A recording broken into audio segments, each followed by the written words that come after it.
Welcome back, ladies and gentlemen, to another episode of Under the Influence. Yes, sir. Episode 36. 3-6. 36. As usual, I'm Big Cass. I'm that guy, PM. How you doing, brother? I'm all right, man. How about yourself for the week? I'm here, bro. I'm here. I'm tired, but we in action. Yes, we are indeed. Yes, we are indeed. First and foremost, 1,000 apologies for episode 35. Oh, yeah. Oh, yeah. It wasn't even no technical difficulties. It was a me difficulty. Full responsibility. Never edit videos while you're half asleep. Hey, it happens. I edited the full episode, saved it, Yeah. went to YouTube, uploaded what I thought was the episode. Uh-huh. After the upload was done, went back and deleted all the episodes that were still there on the situation. Oh. Go back the next morning to look at our views and discovered that I had uploaded 34 again. Yeah, because I was like, did I wear that? I don't remember wearing that, but What happened was I edited up 35. I saved it. yeah. 34 was still there. Usually I delete them. Yeah. Deleted from that part of the memory. 34 was still there. So when I went to do the YouTube upload, I just hit the one that I saw quickest, Yeah. update, put it on information, hit upload, went to sleep. And deleted everything else that was there, like clearing out the, yeah. So by the time I realized what happened, 35 was gone. I deleted it, and I completely deleted it. I deleted it from the file, from the recently deleted file. Damn. Like the trash can, bro, gone. Oh. Yeah. Horrible. So then I had to hurry up and take the quote unquote new episode down because it wasn't new. Nah. Only thing that was new was the description. The description and the photo capture. Yeah. That was the only thing that was new. So yeah, I put us in a trick bag on that one, man. It was all my bad. It had been a long week. I took a couple Tylenol PMs. Oh, you must have been in pain. Yeah. Ain't nothing wrong with that. We all in pain some sort of way. All that motherfucking shoveling snow and all that shit. Boy, had my back hurting. Yeah, I didn't even shovel. I just been letting that shit dissolve and just taking a little bit of salt and going out there and just. I had to. There's a couple places I had to shovel. Shit, I said fuck it.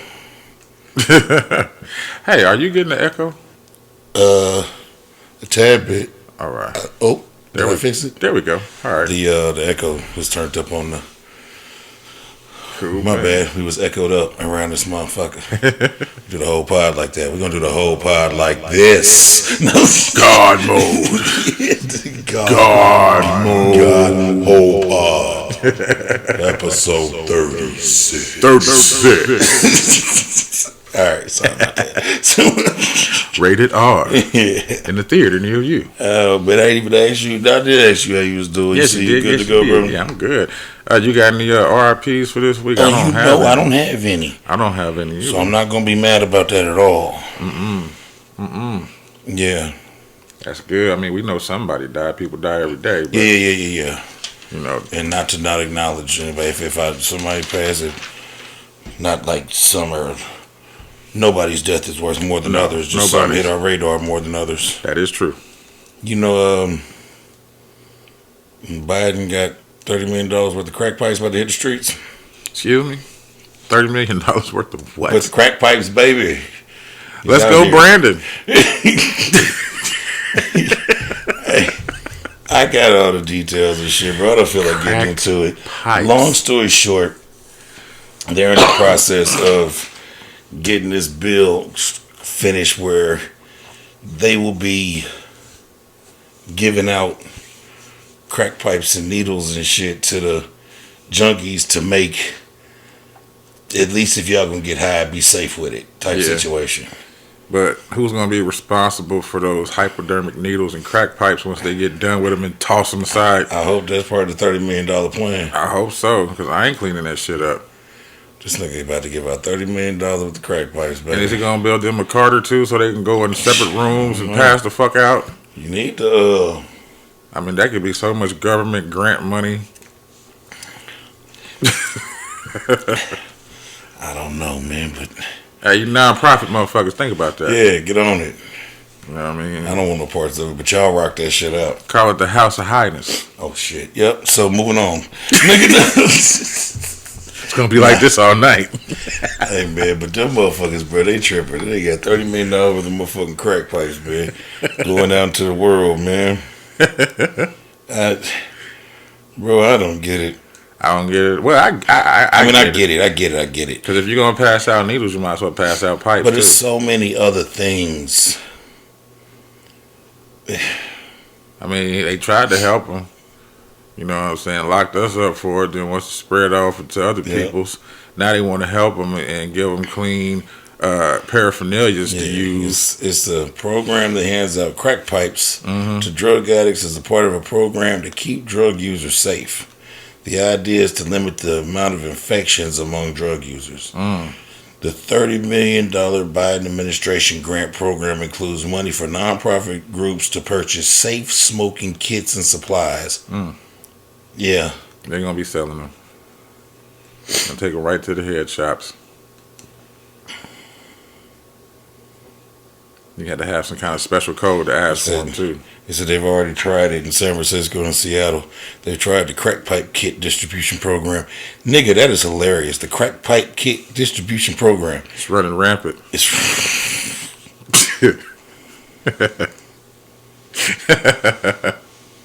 Hey. Hold on. News of the crack pipe kit distribution program came the same day that the Justice Department signaled that it might be willing to allow safe injection sites for people to use heroin and other drugs. That's what the fuck they need. Yeah, no, for real. Instead of being limping and leaning all in the street and shit, give them somewhere like they can go. Like I said, give them their own little Carter. Put a shower in that motherfucker. The first officially authorized safe injection site opened in New York City in November. So it's already going on. See? 2 facilities, which the city calls the Overdose Prevention Centers, provide a monitored place for drug users to partake with staffers and supplies on hand to reverse overdoses if that does happen. That's what's up. Because they're not selling drugs in that motherfucker. So No, you bring your drugs on the you bring street. your drugs on with you, yeah. Yeah, so if you get loaded and overdose, they there with the shit to... You better bring your own bag. Yeah. We got the supplies for you. Just bring your own bag. Advocates have hailed them as a way to curb the surge in overdose deaths. The New York City sites for so far... Go ahead. The New York City sites so far have intervened in more than 125 overdoses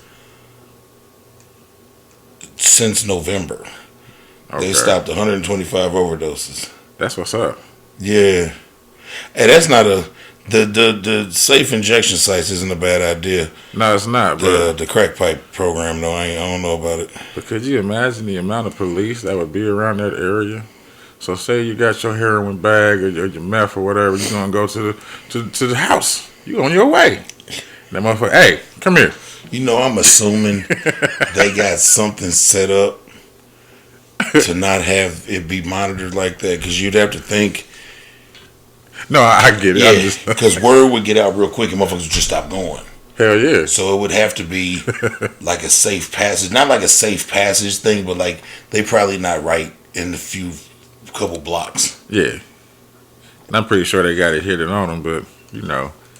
Like, hey, where you heading to? Oh, you going to the house, man. Just go ahead. I know smoke what crack, don't you, boy? Yeah.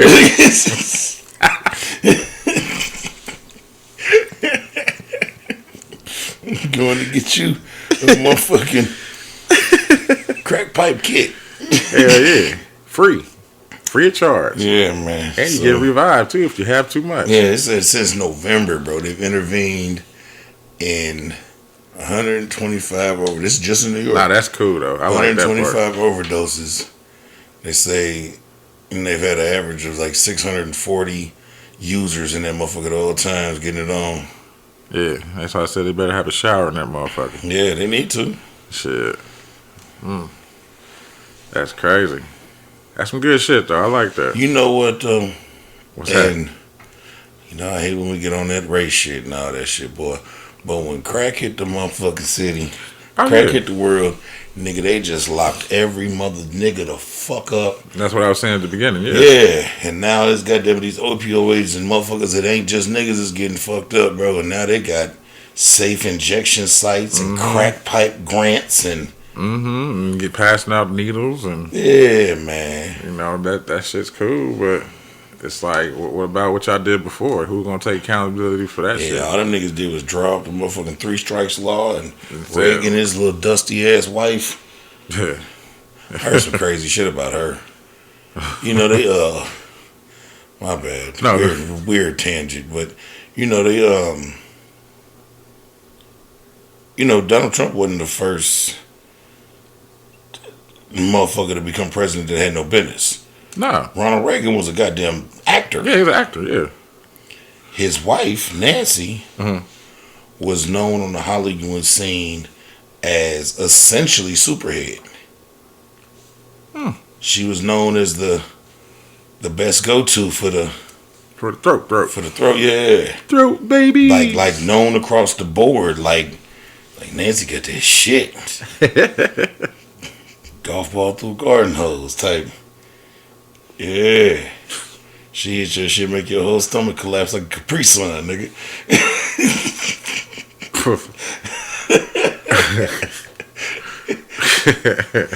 You see the straw. Yeah. So, yeah, that's just weird, man. Everybody be forgetting. I told you, everybody be forgetting the shit. And the funny part about it is, Trump like modeled himself after Buddy. Like, we make America great again was Ronald Reagan's slogan. Yeah, yeah, it was his campaign, bro. Like, and that the crazy part. See, that's why I'm such an advocate on learning history, because I personally believe if you don't know history, it's bound to repeat itself. And especially slavery, bro. This the shit Trump did is the same shit Reagan did 40 years ago, or however many fucking years ago, nigga. And motherfuckers had no clue about the shit. Not at all. All the way down to not being a real politician. That nigga had Alzheimer's, had most of his goddamn thing. Nancy was running the shit. Yeah, Nancy was running the shit. He had Alzheimer's or some shit most of the time through the whole shit. And he was stupid. Bro, it's a documentary about this nigga. That nigga was stupid. She was a throat baby and he was an idiot. And they was responsible for locking up more niggas than slavery, nigga. Them niggas. Everybody, yeah. But, my bad. Don't need no political. Well, Clinton, they put that 3-strike rule in the 90s. But the war on drugs. But the war on drugs began with Reagan. Yeah. You're right. That's sick, fuck. So, man, did you hear about this shit? An Oregon man tricked a woman for a year to think that she would be training to be a DEA agent. Tricked her for a whole year. What? Yeah, man. He had her training in the backyard and shit. No, he was out. Oh. So,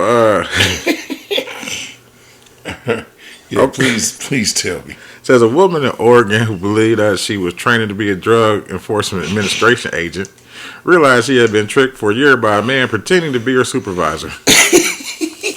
The man's name, because the woman totally didn't want her name in this shit, her age, none of that shit. Oh my God. And the fuck that thing is, like, she was already in like criminal justice or some shit like that at school. Who's paying her? I don't know. Okay. No. I think it might have been some internship shit. Oh my God. So you didn't get nothing because it was like her last year in criminal justice. So he was giving her a heads up. He was giving her a leg up. And they don't say how they met. There we go. And they don't say how they met or nothing like that. But dude's name is Robert Edward Golden. He's 41. Okay. He's accused by Portland officials of impersonating a DEA special agent, using false credentials to gain information from residents and installing red and blue emergency lighting in his car to navigate traffic. This motherfucker also had a tactical vest with DEA police patches, 2 body armor plate carriers, handcuffs, badges, and an AR-15 style rifle. that turned out to be a BB gun.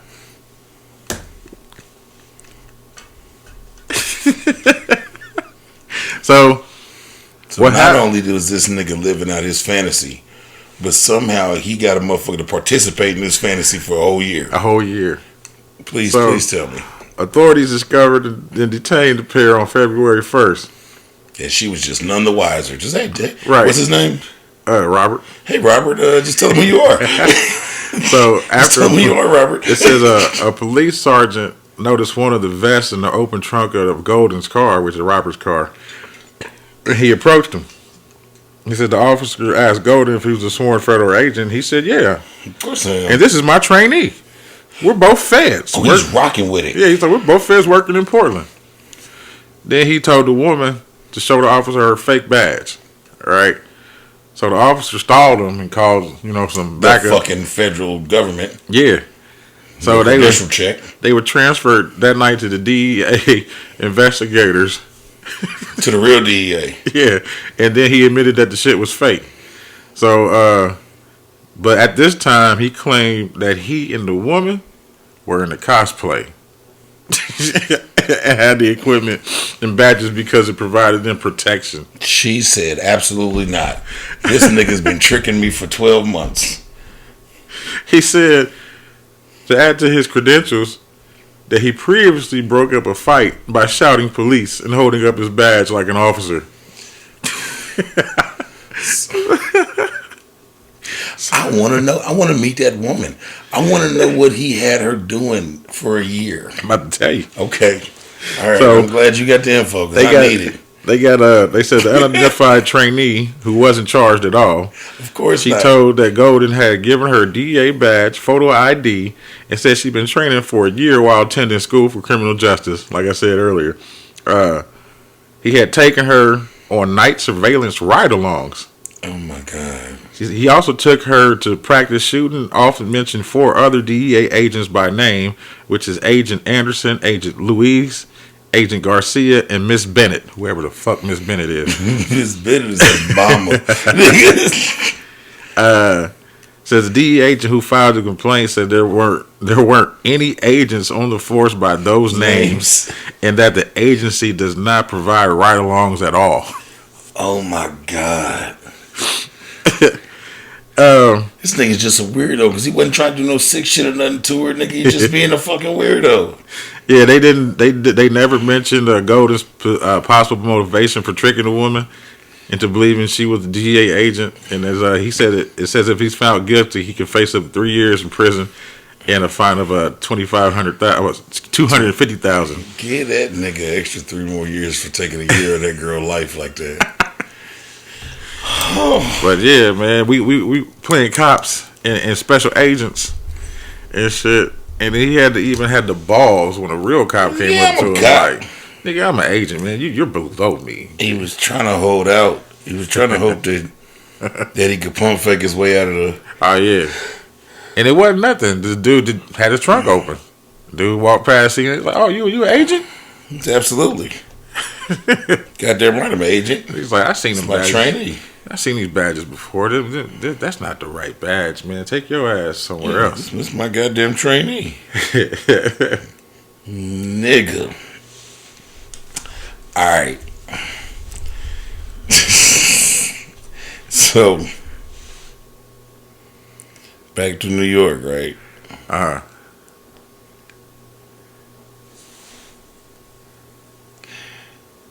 This nurse.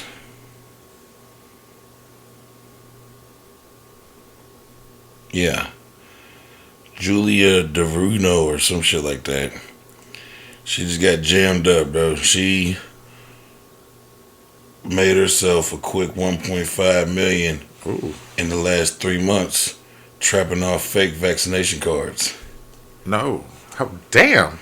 Hold up. How many cards did she have and how much did she sell them for? 1.5 million? 1.5 million in the last 90 days, nigga.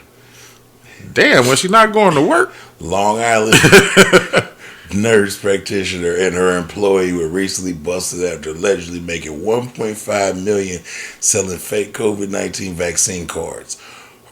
Her NYPD officer husband is also reportedly facing an internal probe for his potential involvement. Oh, man. He was selling them too. Yeah. He probably didn't have his job no more either. He didn't get none. Her and her employee, Mauricia Euro, 44, were caught after an undercover detective obtained fake vaccine cards from them on one or more occasions. So they got caught in the bust, like on some dope shit. Yeah, one or more occasions. Yeah, the nigga, he bought a few of them, nigga, to make it real. But you know, when they send it's just like the dope game, bro. When they send the motherfucker in with the fake money, they might send that same nigga to you 4 or 5 times. Yeah. That way, when they finally bust your ass, ain't no way you can say it was a fluke. Yeah, they get enough for you to make it a case. Yeah. So the news reports that she was allegedly charging $220 for adults and $85 for children to enter falsified information into the New York State Immunization Information System. Okay. Wow. In 3 months, they made $1.5 million, bro. That line must have been out the door. She had shit going like Popeyes. Bro, you do the math on that. That's what I'm saying. $220 for an adult.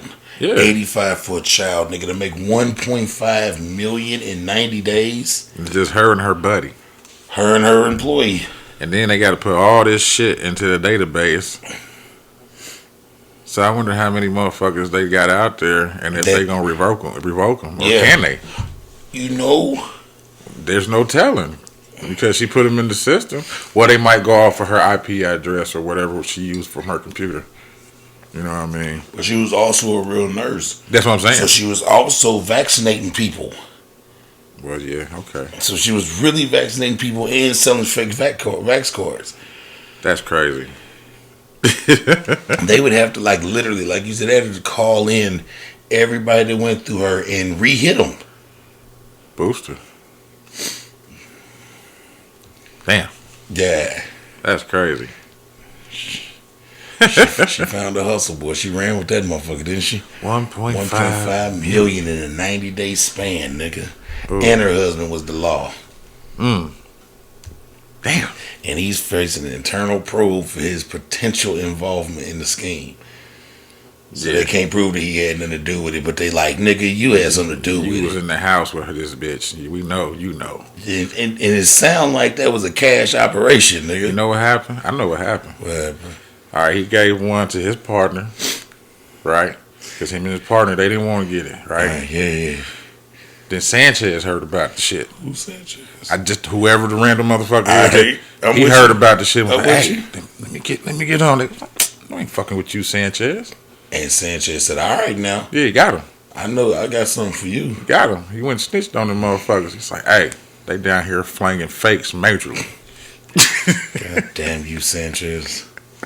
It's always a goddamn Sanchez in the bunch. Hating ass nigga. They fucked up the vax. They wasn't messing with him. He was like, oh, okay. We supposed to be brothers. I thought we was brothers. They done fucked up the vax. The vax. He hit him with the Menace to Society. Speaking of the vax situation, California lifting the mask mandate. Oh, yeah? The whole goddamn state supposed to be lifting that motherfucker on the 15th. So hold up. Now, if they're lifting it, is it illegal to wear one? You know, or is it on your own discretion? That's what I was wondering. See, because that's what I would do. Because if there's certain places that I go and I feel uncomfortable, I'm putting one on. Yeah. See, that's what I was wondering. Like, when this whole shit is resolved, or motherfuckers get a hold of it, or because I don't think it'll ever be resolved. This shit's here. We living with it. It's here to stay. But you know, like anything else, a motherfucker it'll start being more normal. Yeah. Than anything else. With that being said, bro, these are some weird times right now, my nigga. Like, I walked into the store the other day with my hood on and a mask. Yeah. And no one even, like, glanced at me like I was doing anything wrong, bro. Right. 2 years ago, nigga, they'd have been Oh, sir. hell yeah, they You been feel sir. me?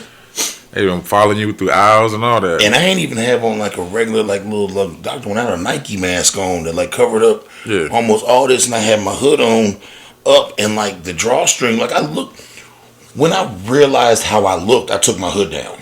Right. It was just cold. I had left the gym. I'd been sweating. I didn't have a hat. I feel my hood. You feel me? But when I realized how I looked, I was like, nigga, I look like I'm about to take everything from up out of here. That's like this meme I seen talking about Elder Scrolls. You ever played or seen that game? It's an RPG. You can either go first person or third, but when you go into a certain part of town, and like say you've been out in the woods doing your warrior shit, so you got your gear on and you got your, and motherfucker, when you come in town, motherfuckers be like this, like, yeah. And then as soon as you change and take it off, they go back to doing what they was doing. Like, wow. But yeah, that's how it feels sometimes though when you go places, especially if you're the only one wearing a mask. Yeah. Because there's been times I've been the only nigga in a spot. Because, like, for the most part, bro, I don't wear them. Like, I don't wear them at the gym. Right. I don't wear it when I hit certain places. But, like, when I'm going to be, like, in a... Like, when I go grocery shopping, I put it on. It's just too many people in this motherfucker. Hell yeah. Too many... And people touching shit. And that's why I make people wear one where they supposed to anyway, try to get away with the shit. But I make people wear one because it's like... They be like, oh, well... I got this and I'm cool, and I'm like, look, what about anybody else that gets in here? Yeah, what about them? All type of people get in here, and I'm in here all day. So the only reason I don't wear one at the gym is because the way my gym is set up, they got like this table when you walk in the door that's got like 100 bottles of sanitizer. Okay. And everyone in the gym grabs one when they walk in. Right. And you usually just like spray everything before you touch it. Oh, that's what's up. Yeah. They give you a towel too? Yeah. Wipe down? Oh, and everybody just... That's cool. Everybody just sprays it. They're like, you go over, I go to grab shit, wipe it down, grab it, and then I usually do it when I'm done. Right. But the next nigga come, he hit it with the same shit. Like, that motherfucker, you walk into the gym, that motherfucker smell like niggas working out and Lysol. Nigga, like, it's a weird mixture. You get used to it though. Yeah, man. and then they, like I know pre-COVID, they used to have like one little janitor lady that would like clean the equipment like twice a week. Okay. Now they got like 3 motherfuckers on staff that just constantly clean. Like all day, every day, they just cleaning something. They going from machine to machine, area to area. They just cleaning shit. That's what's up. Yeah, so you know what I'm saying. I feel kind of comfortable there, but like I said, the grocery stores, any department stores. Oh, definitely department stores. Any place I'm gonna be in for like longer than like 2-3 minutes. Like sometimes I don't throw the shit on to run the gas station, but like I don't either. If I'm gonna go run into this, well, like what weirds me out about the gas station is why the fuck the motherfucker behind you got to be all up on you? Nah, bro, get the fuck off me. Come on, man. I hate it, bro. It's like all types of different people.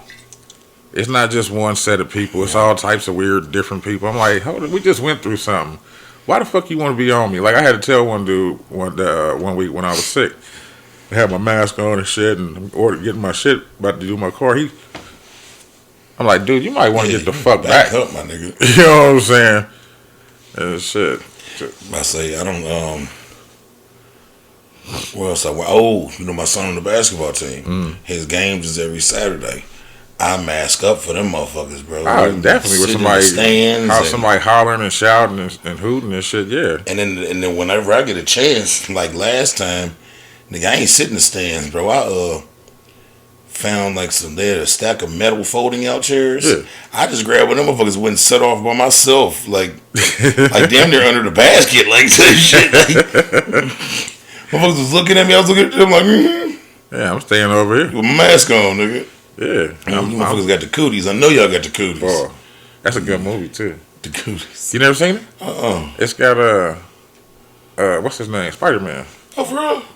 Tobey Maguire. Okay. He's a teacher in that motherfucker, and all the kids turn into zombies and shit. All right, it's not no kid movie either. Like it's kids, but they not no kid. They not no they kids. Fucking ravenous, nigga.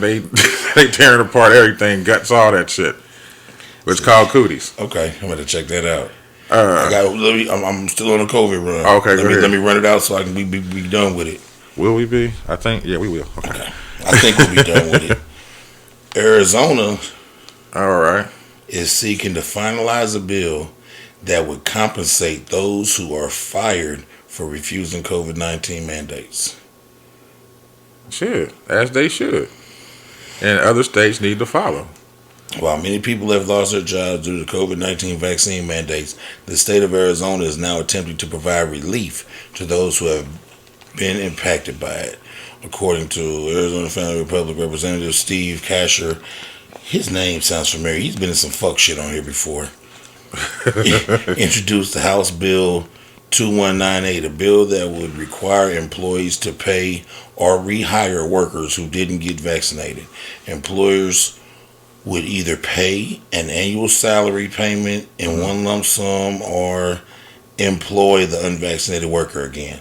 So either run a check or give them the job back. But what about that time in between? Are they going to help with that? The bill passed. I don't know. The bill passed the House Congress Committee last week and is in its very early stages, but was passed through the House Congress Committee last night. Okay. Well, I'm saying that because even giving the job back, they still went through some bullshit where they weren't being paid. And that'd be a nice little lump sum to come up on right now, all at once too. Shit. But yeah, definitely getting people their jobs back.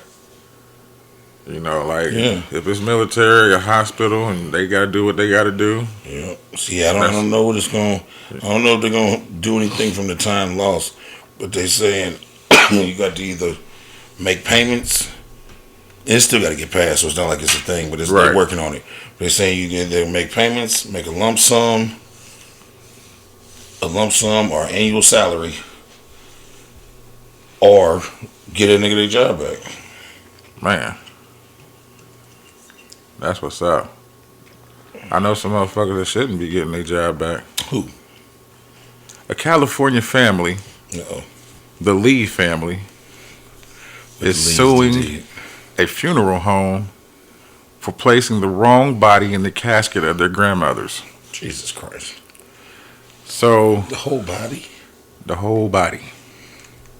In the middle of a loved one's funeral, a California family found out that the casket contained the wrong body. The grandchildren of the late Cher Lee of Fresno, California. Rest easy, Cher. Rest easy. The family experienced emotional trauma and is now suing the funeral home. Good God. So, Miss Lee, who died in September 23rd of 2021, was a deceased member of an entirely different family. You know, it says in the middle of the funeral, however, the extreme shock and surprise of all attendants, yeah, the Lee family opened the casket to discover the wrong body. The family said in a lawsuit filed on February 2nd. So who the fuck is this here? It says the funeral home had dressed Cher Lee in the Kane family members' ceremonial funeral clothes and was now in the open casket in place of the departed Kane family member.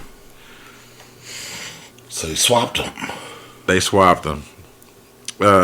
Because of the mix-up, the Lee family now worries that their beloved grandma will not make it to her funeral, her final resting place. And this is because they say the afterlife and its preparation is of extreme significance for both the living and the departed.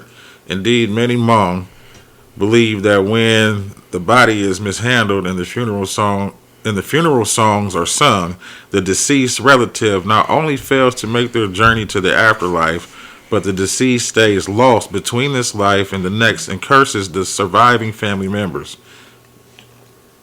You know what I mean? So they think grandma about to curse him. Yeah. She about to be stuck in limbo. Yeah, the funeral home did make an apologies by saying it was our mistake for putting the wrong body out. Well, no shit. And we should have double checked. Yeah. I pray it doesn't happen again.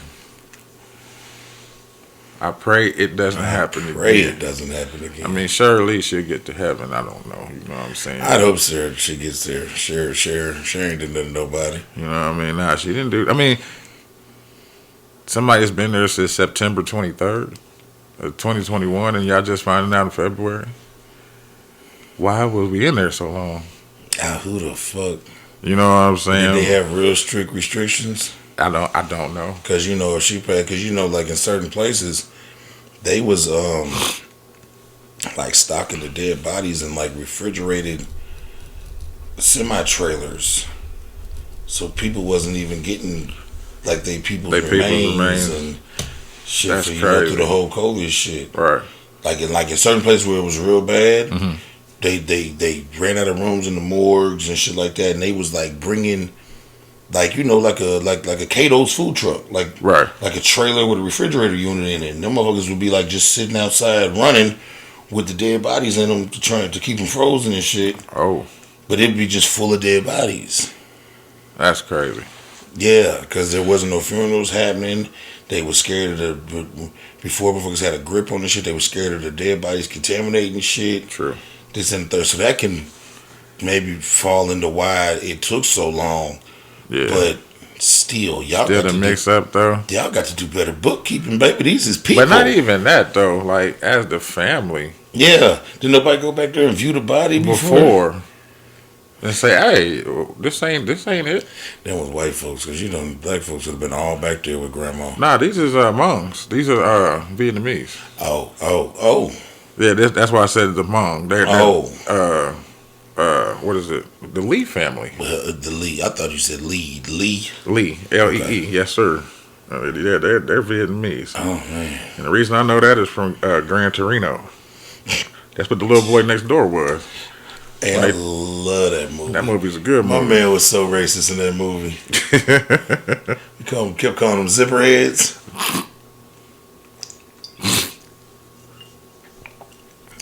What's his goddamn name? Clint Eastwood. Clint Eastwood. Clint Eastwood was super racist in that movie, boy. He played it good, too. He played it good. He played it kept well. Calling my man zipperheads and gooks and all types. Yeah. I said, jeez, come on, Clint. He said, I'm going to give you this card, but don't put one of them ugly ass spoilers on the back of it like the other zipper heads in the neighborhood. I'm like, damn. Hey, fucked up, bro. Whole racist movie. Hey, good movie though. I got one now. Yeah, great movie. I got one for you. Home Depot employee managed to scheme the company out of $400,000 over like a year period. What? How was he doing? He was I was supposed to look into it a little bit more and get the name, but I didn't. It doesn't matter. The nigga was buying prop cash off of Amazon.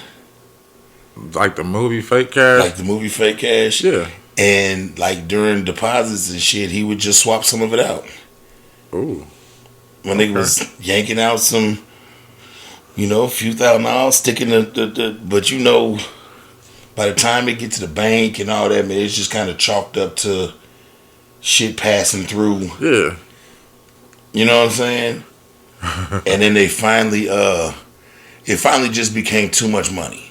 Like I said, $400,000. It became too much money, bro. He's like, this makes no motherfucking sense. What's going on out here? And they started paying attention to the cameras and shit. And they could doing a switcheroo. They could see him switching out shit, and so they finally tracked my man back down to his house, and he admitted to it. And, he's promising to pay him back, and they pressed charges and this, that, and third. No! But my man was ordering.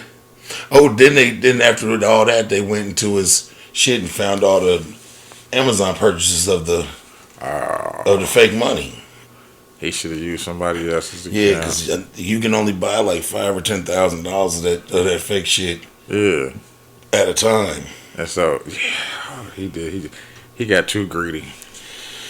He got too greedy. He could have stretched it out. Yeah. Yeah, he was So yeah, that's what he was doing. Nah, man, I got a little positive one. Okay, I'll follow you with a positive one after that too. Okay, We'll get it together. nah, I thought this was real cool, man. Read this article and I was like, this little dude is cool. So it's 8-year-old Dylan Helbig of Boise, Idaho. Okay. He wrote an 81-page graphic novel titled "The Adventures of Dylan Helberg's Christmas," written by Dylan his self. Okay. All right, so he decorated the covering as a library book and snuck it into the library, put it on the shelf. Right? His mom calls because he goes back home. They were like, "Where's that book you were writing?" And he was like, "I put it in the library." That's where books go. Yeah. He said, "I want people to read it. I put it in the library." And they was like, "No, you don't do that." You know what I mean? So she called the library, and the library was like, "What happened?" Yeah, right. They snuck a book in. It's like somebody snuck a book in. All right, so they went and found it, and now the book's in rotation. Yeah, they dug it. They was like, "Oh, this is cool." And they put it in rotation. They put it in rotation in the library, and this motherfucker has a 56-person waiting list. Wow. Good shit. Yeah. Dylan need to make another few copies. He said he's been wanting to write books and put them in the library since he was 5. Okay. You know what I mean? And it wasn't like, I'm not gonna say it wasn't a work of art. It was his work of art. It's an 8-year-old exactly. But when you coming from that type of pure creativity, nigga, that's probably a beautiful fucking thing. It is. You know what I mean? 81 pages with illustration. Yeah. You know what I mean? Words and stuff. He's put his all into that. He spelled it the way he wanted to spell it. He didn't go back for no spell checks or nothing. This is what I'm doing. And that's the beauty of it, though. Hell yeah, it's always the beauty of it. That's why I was like, this little motherfucker cool. He said, I like to sneak stuff. He said, like when I sneak chocolate. Hey, he's all right. Dylan. Yeah, Dylan Helbig from Boise, Idaho. All right with me. Dylan's all right with me. Hell yeah. I got one for you, man. That'll be near and dear to your heart. Uh-oh. So, you as a gambling man, a frequenter of the casino. Yeah. So over a Vegas trip weekend, some things arised, and a man was there and he was playing the slots and things of that nature, and there was some connection errors to the slots. Yeah. And he was none the wiser, and he left and went on home, and come to find out he had hit for $250,000. Oh He shit. had hit for $250,000. Wow. So the casino, the gaming administration, and some branch of the federal government spent the last 3 weeks combing through surveillance, combining it with transportation videos and and they tracked my man back down to Arizona. Okay.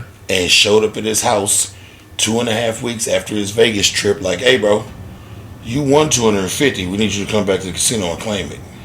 Wow. That's dope. Can you imagine just sitting at the crib? Because they didn't have to give it to him. Can you imagine just sitting at the crib thinking your Vegas trip was a bust? Or even if you won a few dollars, he didn't win $250,000. No, he didn't win $250,000. That has been life changing right then and there. You just at the crib chilling, and a motherfucker show up like, hey, bro, check and dig, man. It said it took him 2.5, almost 3 weeks to comb through all that shit, figure him out. He right around the corner in Arizona. Track him down and then notify him. Damn. Because it was I guess the slot machines is digital now. Yeah. So there was a connection error. Okay. So he hit up there, but it didn't come back down to the machine. Okay. I see what you're saying. Yeah, so he was none the wiser. Because there are situations where people win, or they think that they win more than what the jackpot says. Yeah. And come to find out that's a malfunction because that's whatever the game says it's going to pay at the highest. It's what it's always going to pay at the highest. Yeah, you can come close to it, but as long as it says the highest, you can't go over it. Okay. So when this lady thought she won like 1.2 million, and because they always do they check they check the cameras, they check the game, make sure ain't nothing funny going on, and they came back and told her that this was a malfunction. We're sorry. And she was like, I didn't win nothing. They was like, no, you can't win more than what the game is telling you can win. Yeah. This was a malfunction on the computer. You know what I mean? So it null and void everything, but they gave her back like what she put in. Okay. And she was mad about that. She's like, y'all couldn't give me nothing. And you didn't win it. You know what I mean? This was an error. But for one to happen like that, that's the first time I've heard about that one. The shit he won up there. And then down there with him, so he was literally none the wiser. Yeah, like he just didn't show up. Yeah, he went on by this fucking day. That's dope. Got on the plane, went home, or the bus, or whatever the fuck, went home. And they could come to find out, nigga, they popped up on his ass, nigga. That's dope. You won 250. This thing was like 239,000 to be exact. Still, and right then and there, I tell them take the taxes out. Yeah, take taxes out right now so I can put it on my taxes. I don't want to pay y'all. Y'all owe me. Yeah. Shit. Take the taxes out right fucking now, nigga. Ain't nobody playing with y'all. Hell no. So that was dope. That is dope. That's cool as hell. Yeah, I wasn't mad at that. 3 weeks of seeking him out, got the right person. Yeah. Shit. Let him show up at my door. I was him. I'll tell you some other dope shit that happened over the last couple of days. So Yo Gotti dropped a new album. No, I didn't. And it's very hard for my personal understood. I like Yo Gotti preference. It's called it's CM10, Cocaine Music 10. It's the last installment of his CM series.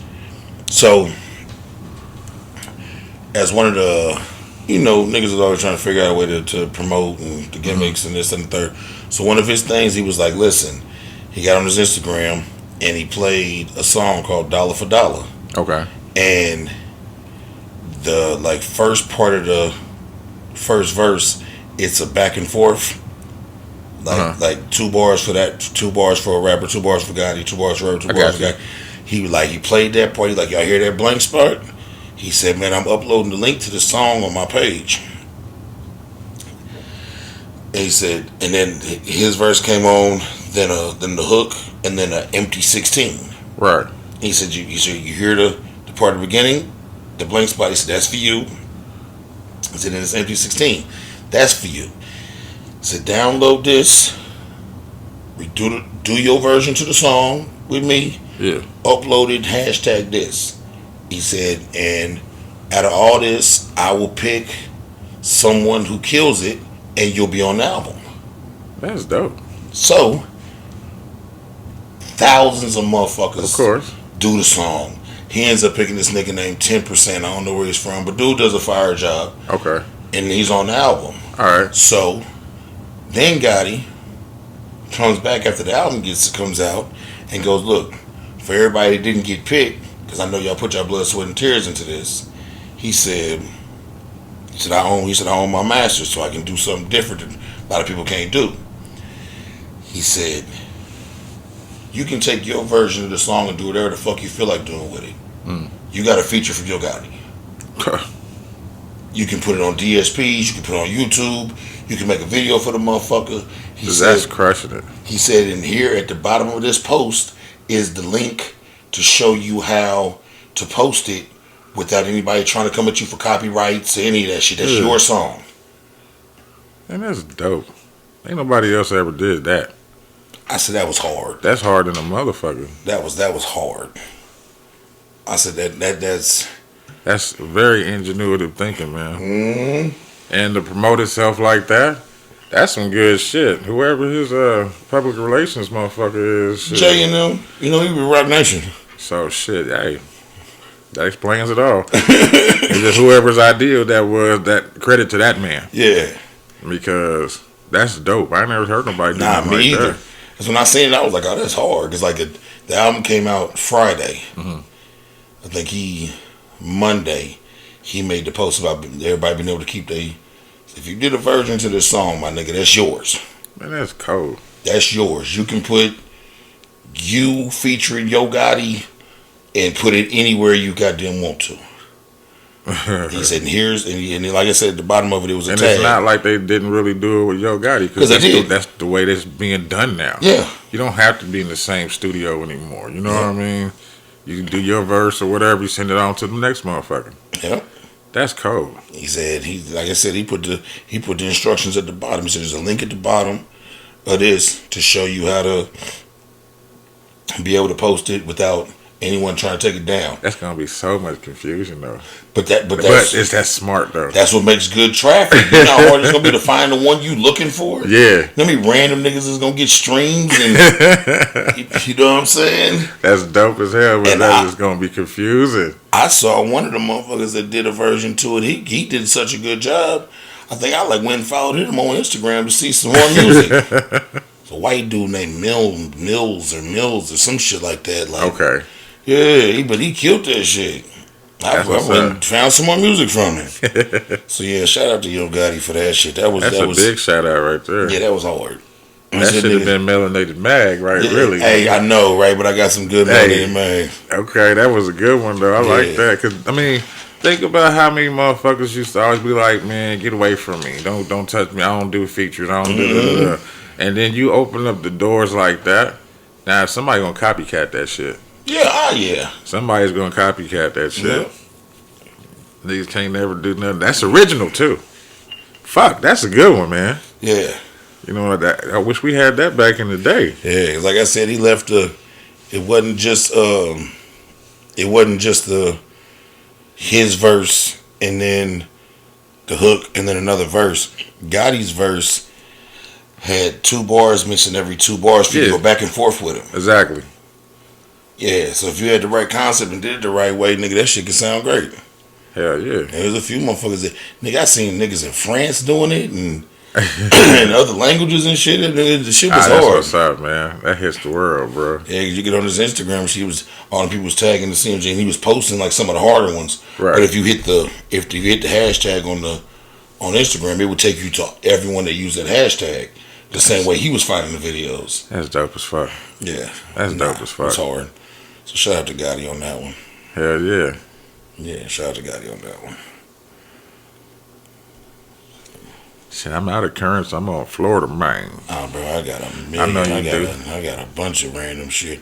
We probably ain't gonna get to. Man, we about to get to this motherfucking jail letter. Who? A jail letter. I got a motherfucking letter earlier last week from Marion County Jail. Not from the Marion County Jail. From it's a class action lawsuit against Marion County Jail. And they sent me the letter because they are suing Marion County for motherfuckers being over detained, held past the time that they was. And they was like, we're sending you this letter because we believe you've been over detained on numerous occasions. And I was like, absolutely, bitch. They lost me for 2-3 days one time. Yeah. I've been lost for like 4 days. I've been lost for like 3 days.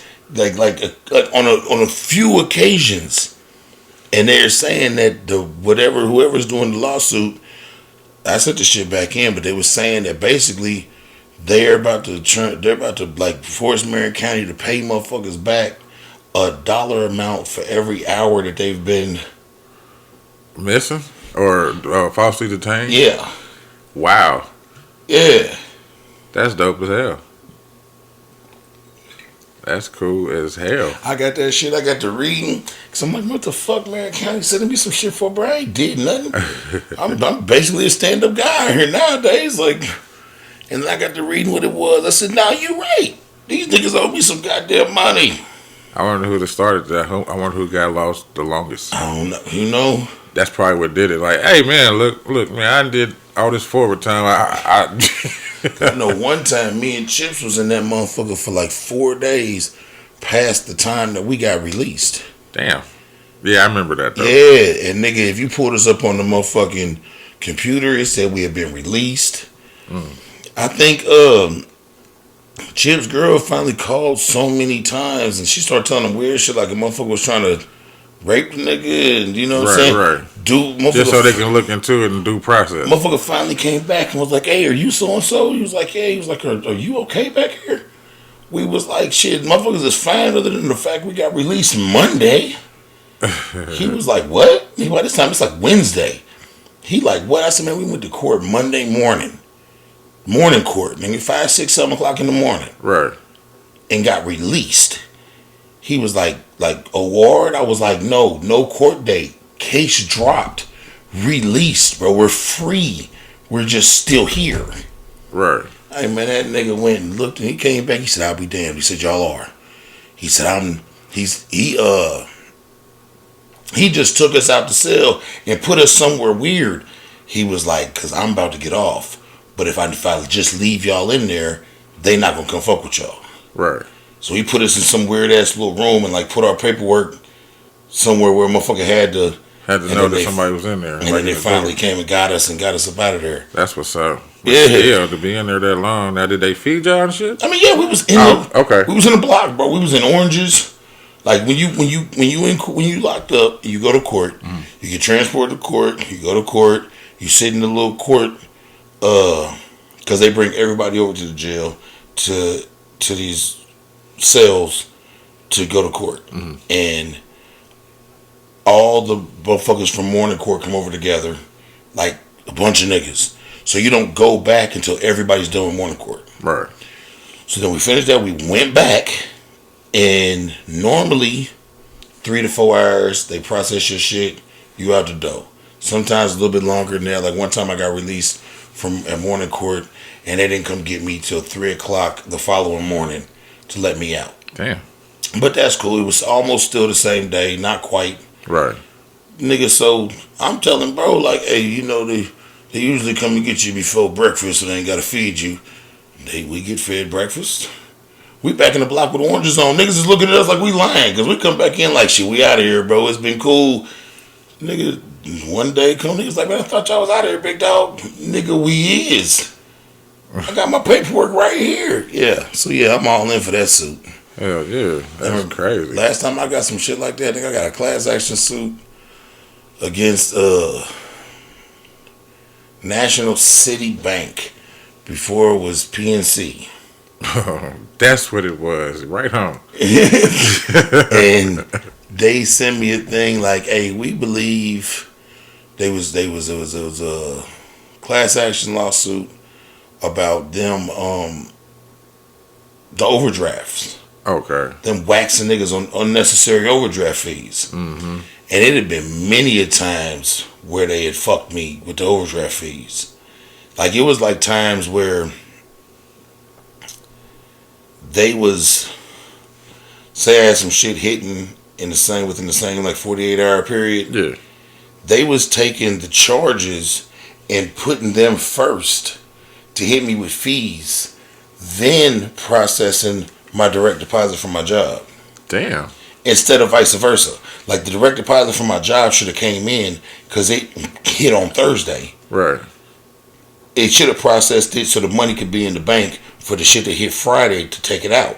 Nah, somebody did that on purpose. Instead, they held my check, let all my shit hit on Friday morning like it was going to. Yeah.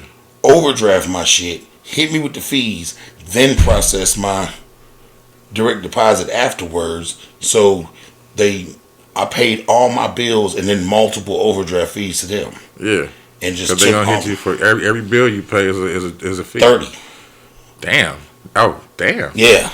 So long story short, motherfucker hit me like we doing this class action lawsuit. I filled the little shit out, sent it back, nigga. About 7 months later, I got checking it in for like $650. That's nice. And it was a win because when I closed my National City account, I owed them like $700. I'm gonna get these overdraft fees somehow. Yeah. They was like, well, you owe us this much. I was like, well, you can close that. Chapter 13, bitch. Yeah, fuck yeah. So not only did that shit end up not on my credit, but I ended up getting paid like $650 because of one of them little suits that just showed up in the mail. That's crazy. So you goddamn right I participated in this, kept me in jail many times. So we have reason to believe you've been over incarcerated, over withheld many times. You're correct. I have, and it's not fun. Raggedy bitch. Raggedy bitch, bro. Have you heard about the fucking M&Ms and the big uproar about them changing, like the woman M&M out of like sexy heels into like sneakers or something, like slide, like regular like flat heels instead of high heels, and nigga. Bro, why? I don't know why these white folks are in such an uproar. First of all, I don't care what they do with the M&Ms. Who the fuck is this sensitive? Listen, I don't know. This is the thing. I don't think anyone got on Eminem's ass about this. Like, I think Eminem's just did this. I don't know if it's a public. They even saying that the yellow Eminem now is he's basically crazy. He's like. He's crazy. He's fucking schizo. Not schizo, bro, but they're saying anxiety. They're saying the yellow Eminem got anxiety issues and depression or some shit like that. Well, and that's what. And he's got to own up to it.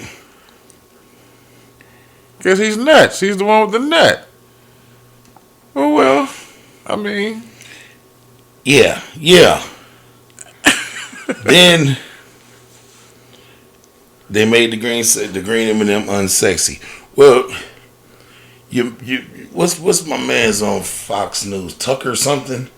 My man went on an uproar, bro. Like I think my nigga wanted to fuck M&Ms because he was like, they done took her out to high heels. I wouldn't even want to buy her a drink. Like, when was you trying to buy the M&M a drink, my nigga? Why does this even matter?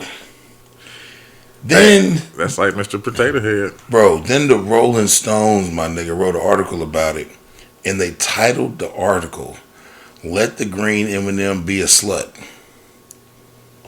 That's the rock and roll world for you, so I understand that, bro. Why is all this going on about the M&Ms? Eminem's about to come out with their new color. That's what it is. Gonna be fuchsias and shit. Purple. You're gonna have the purple M&M. It's gonna be Prince. Probably. It's going have his little M&M butt cheeks out. Yeah, and the back where from the M&M part it had two little circles. A little purple thong on. And it might have glitter on the little circles and yeah, shit. You know what I mean? They're gonna make it Prince and have little M&M butt cheeks out. Yeah, it's that. Kiss. Bro, I don't. I miss Prince. I wonder what he'd be doing right now if he was here with us. Prince would be chilling. He'd be fussing right now. He'd be somewhere doing an interview with that deep ass voice. Don't sound nothing like the one he sang with. Talking. Wow. Who was that? He penned this shit. He be somewhere that deep. We watching the game. My bad, John. He be somewhere with that deep ass voice. You know, I just don't understand what the pandemic is. I've always worn a mask. Yeah, I always worn a mask. I wore the mask. Mike wore the gloves. I wore the mask when I rode with Stevie Wonder and he drove his Cadillac. Hey, speaking of random, funny, famous nigga shit.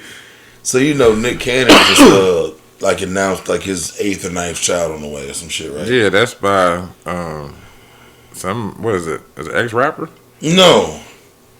Who's the baby mama? I mean the baby mama. This is just a regular woman. A regular degular? Okay. Yeah.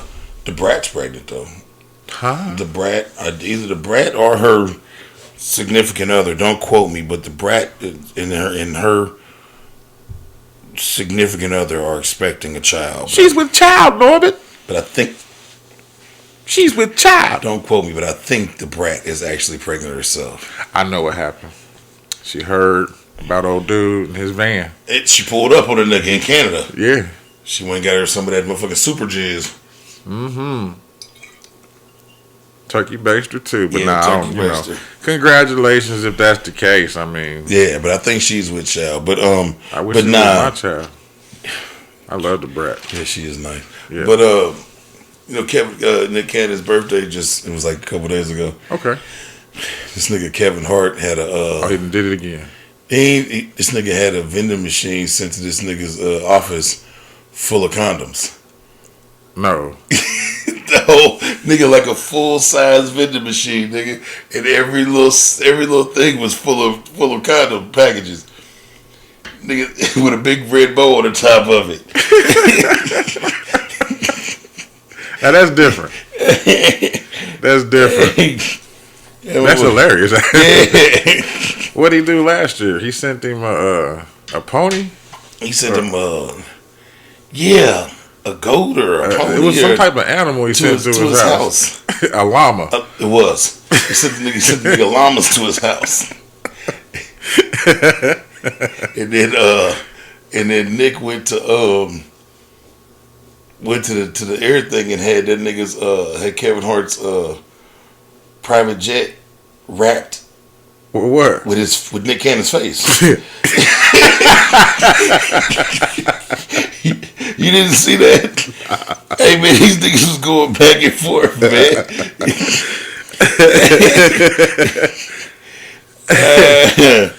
That's what's up. Yeah, that nigga after the llama thing, man. He did that shit. I'd have put my face. I'd have had like Michael Jackson pose. I'm going down the side of the motherfucking plane, bro. I'm trying to pull this motherfucker up for you, man, because the shit. These motherfuckers is terrible. Nah. Fuck no. That yellow suit. that nigga in the background red. He got on a yellow suit, nigga. And that's the picture that Kevin Hart shared. He's like, this motherfucker just sent me. Oh, his private plane. Yeah, he went to his private. He went to his nigga in front of me cracking up. He went to the nigga to the air thing, nigga, and wrapped that nigga's plane in that shit. Them niggas are crazy, man. Too much money. Yeah, too much money. Too much money, too much time. Well, you can do that type of shit, but hey, that type of shit brings you more money. Yeah, not for real. You know what I mean? It's never a bad investment in the world of comedy. Yeah. You know, that type of shit always pays off. Unless you just come out and tank and bomb, you know what I'm saying? Yeah. Or go down like, what's my dude's name from Seinfeld? He got nigger. On a rope and hang you. Put you on a rope and hang you, nigger. Dirty nigger. I got another one. This is another one of those situations. It could be black excellence, but I don't know. I'm gonna keep it out of that. It's Antonio Brown and Kanye West. Okay, that's a different well, apparently combination there. I didn't know they knew each other. Well, like no, that. they've been running around since Antonio Brown stripped and left the thing. Okay, he's been with Kanye the whole time. He about to help him run for president. Hold on.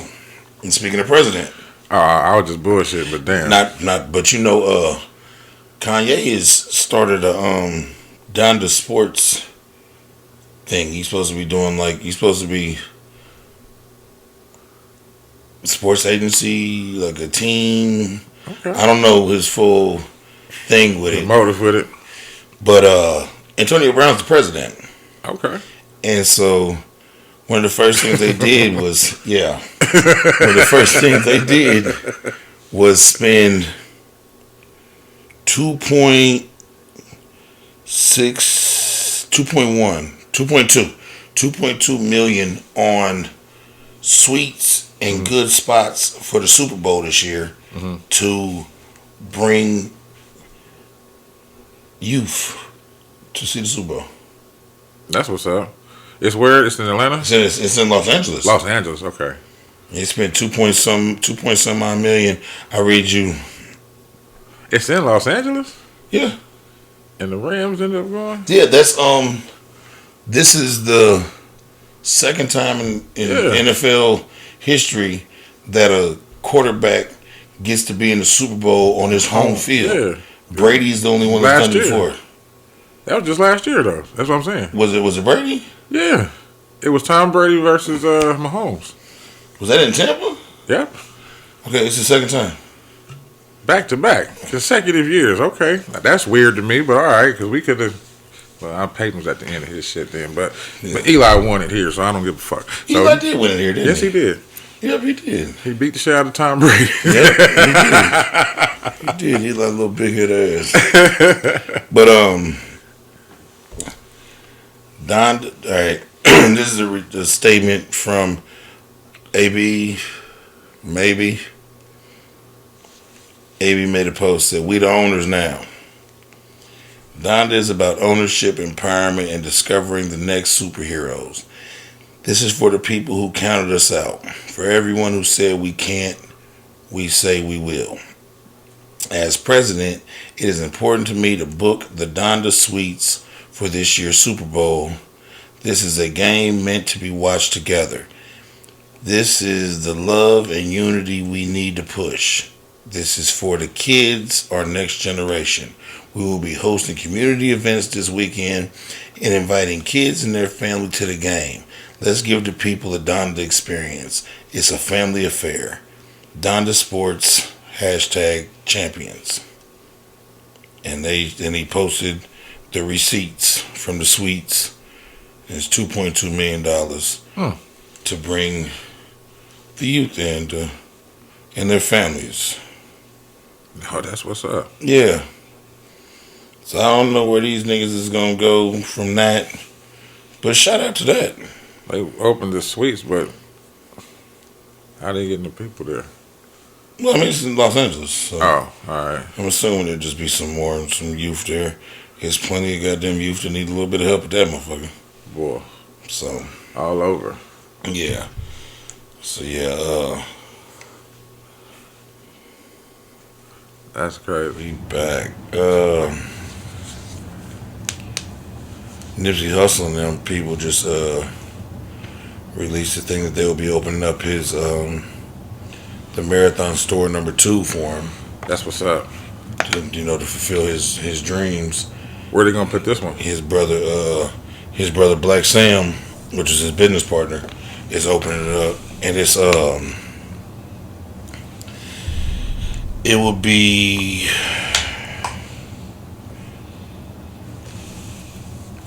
the family purchased a commercial property in the Melrose Art District in Los Angeles.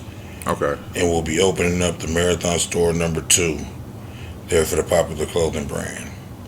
Black Sam released the second location, a dream that Nipsey always had, and it's important that his kids are able to see his plans fulfilled. That's what's up. Said Black Sam. Black Sam's his brother. Right. They said the original store on Crenshaw Boulevard and Slauson Avenue is closed, but will remain a site where fans can visit and pay tribute. He said the surrounding commercial lot that the family owns, because he bought all that shit. Okay. Him and his brother bought that whole little plaza. Oh, sweet. Yeah, they said the surrounding commercial lot that the family owns will eventually be transformed into a community space, offering free music lessons for the youth, modeled after an impactful program Hustle completed as a kid. That's what's There's up. a program he completed as a kid, and he wanted to reinvent it Okay. for children because it helped him a lot. I see. So that's what they're going to turn the rest of that plaza. That plaza where his store was a corner plaza. Okay. It was a corner lot, like a corner plaza, and his store was right in the middle of the corner, and then all the other shit was like. Okay, kind of like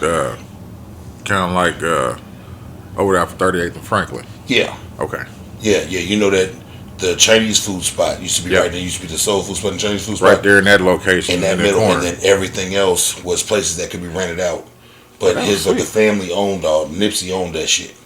That's dope. Yeah. So that's gonna be turned into some shit. He said the Melrose Avenue shop, which is being remodeled and does not have a launch date yet, is just one piece of Black Sam's efforts to carry on his brother's legacy in LA. Last year, the Guardian revealed that the Los Angeles Police Department, we talked about that on here, that they've been fucking with the flagship store and trying to get the eviction attempts and all that shit. And all that shit failed, and they still own it, and he's going to be, and Black Sam is doing everything that his brother wanted to do. Okay. So shout out to Black Sam. Yeah, shout out to that. Rest in peace, Nip. Yes, sir. Rest in peace, Nip Hussle the Great. My nigga there. A lot of motivational shit in that guy's music, and if you don't understand it, it wasn't for you to hear. For real.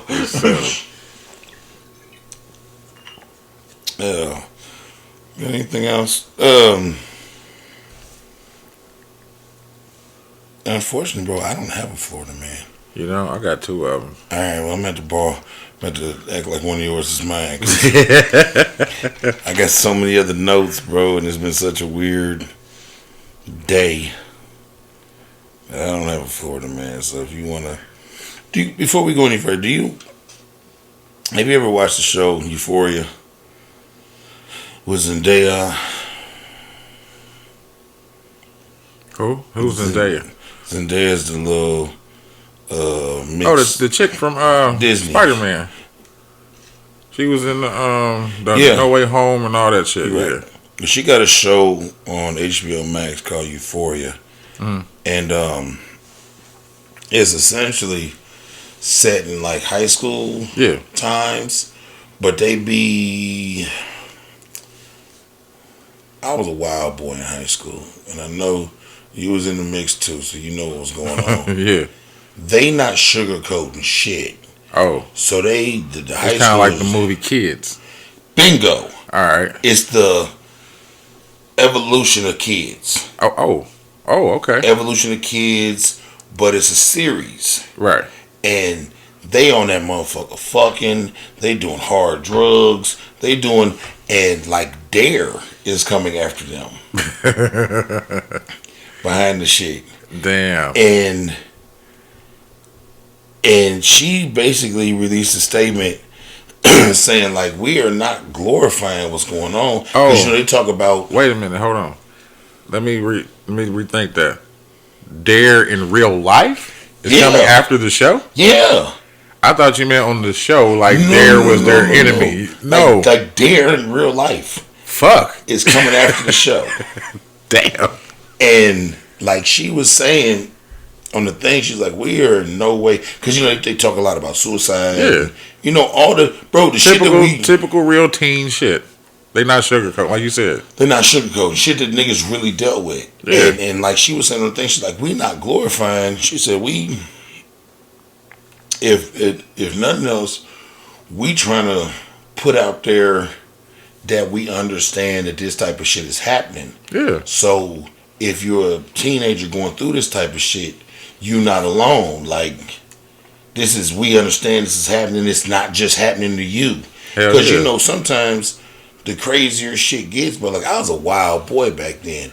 And like, certain shit happened that you couldn't tell me didn't just happen to me. Nah, I know what you mean. So if some shit was being, like if I was watching some shit like, oh shit, so that happens to other people?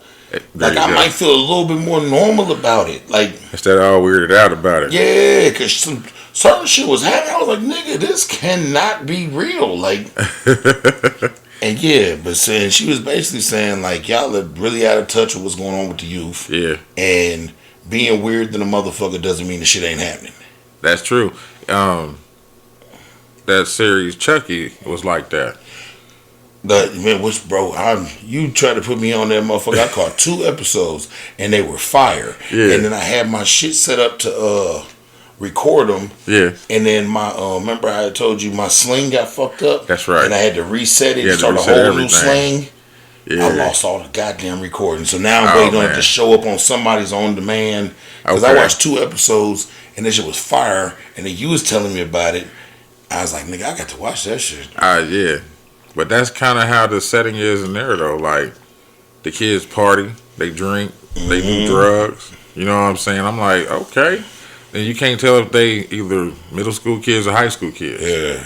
You know what I mean? But they're portraying the real life of what's going on with these kids instead of sugarcoating this shit. Yeah. I was talking to my motherfucker, and see, the thing is, as grown-ups, man, we have a tendency to kind of act like everything's influencing these kids when these kids is being influenced and are influencing other children. Hell yeah. I was talking to my ex-wife today, and we was laughing. I don't smoke weed, Right. but back then I did. Okay. So he was talking about, she was like, 'cause she was like, I wish you knew how to roll a blunt. I was like, I never learned how to, just for prompt situations like this. So a motherfucker like you can't ask me to roll up. She was like, when we was kids, you used to smoke. I was like, yeah, I used to freak out cigarettes and pack them, and I used to keep them in my Newport pack. Yeah. Because when I was in the 6th, 7th grade going to middle school, I would drink a 40 ounce of OE and smoke 3 joints and 2 Newports on the walk to school.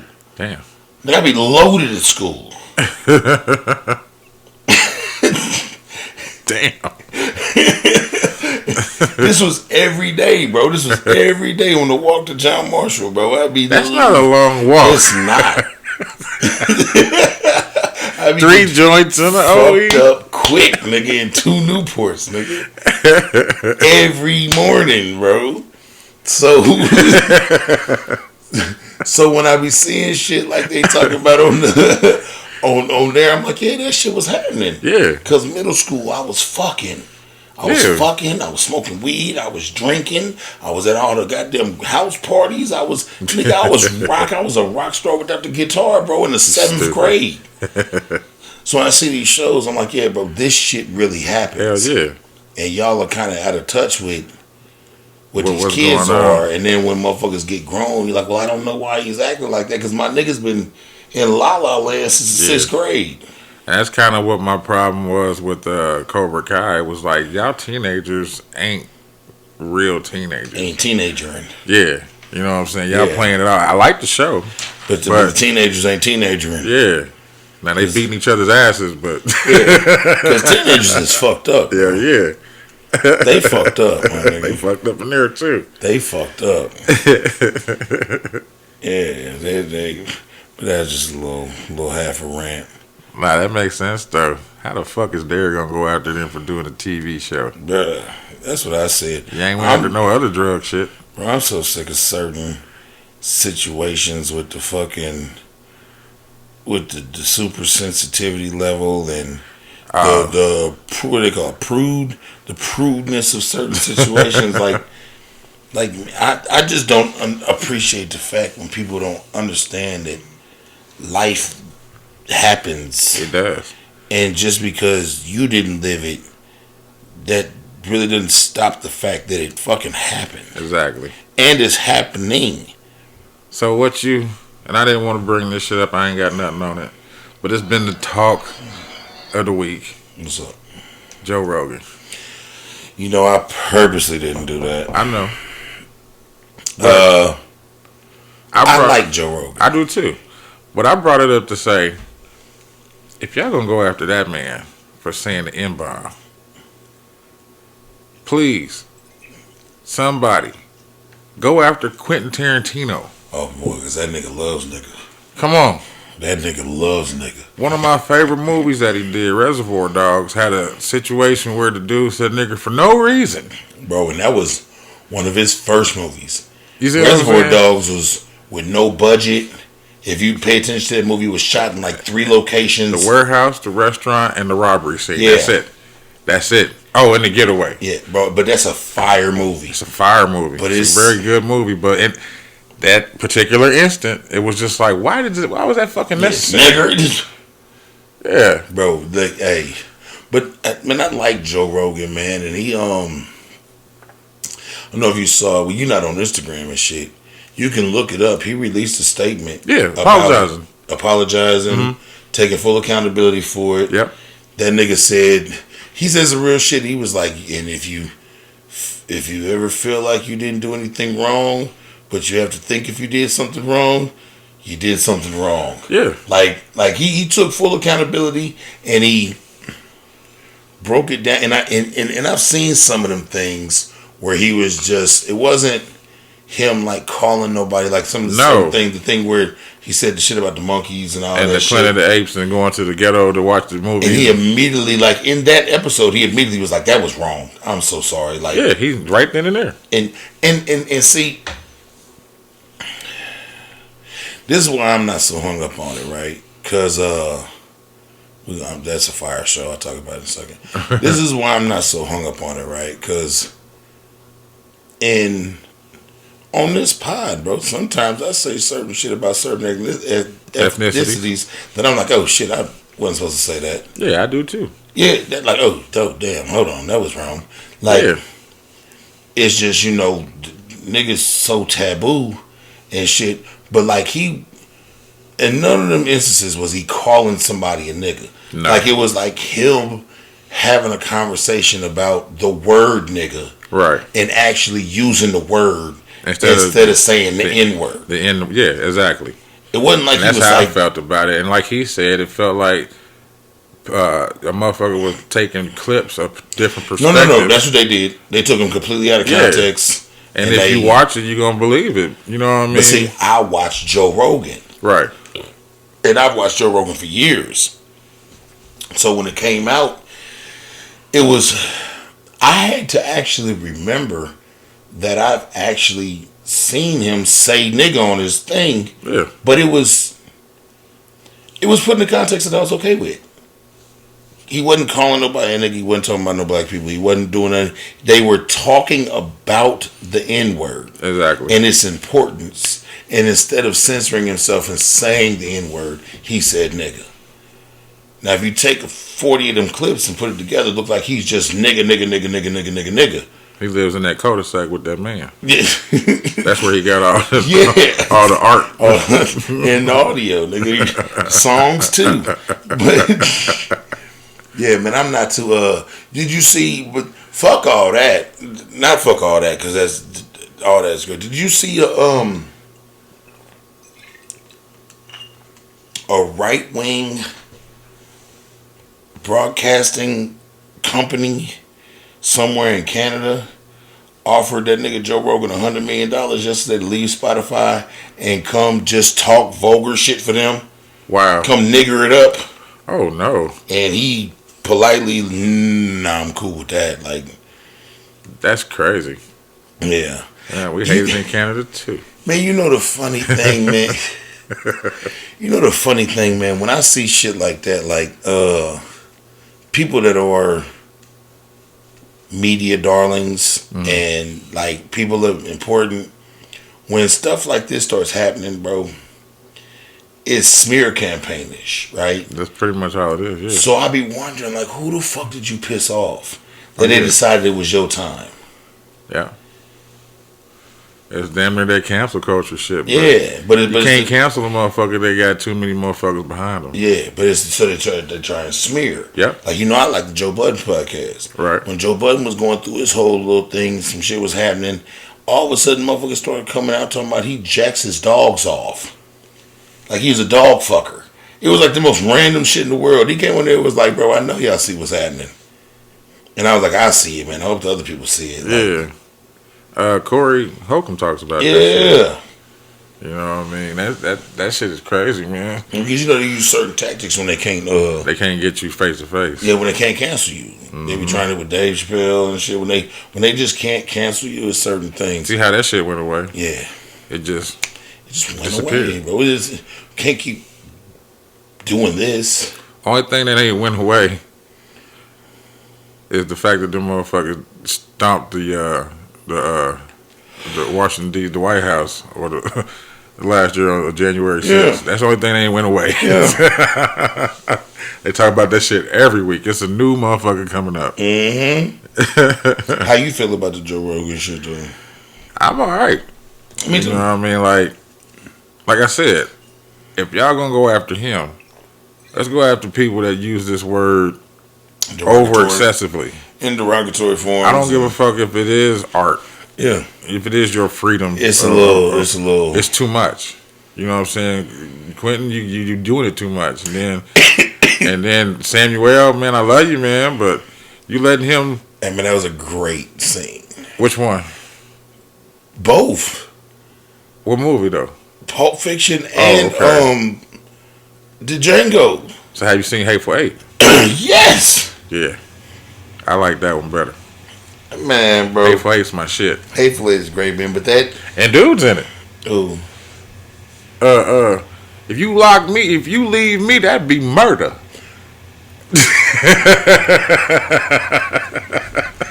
Hey, man. Tell him stagecoach driver.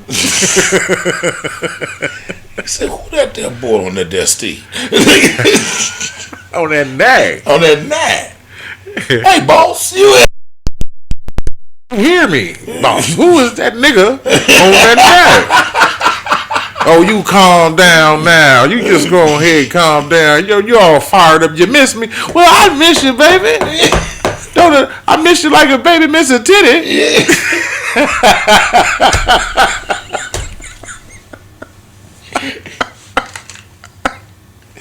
So I ask you, who is that nigga on that nag?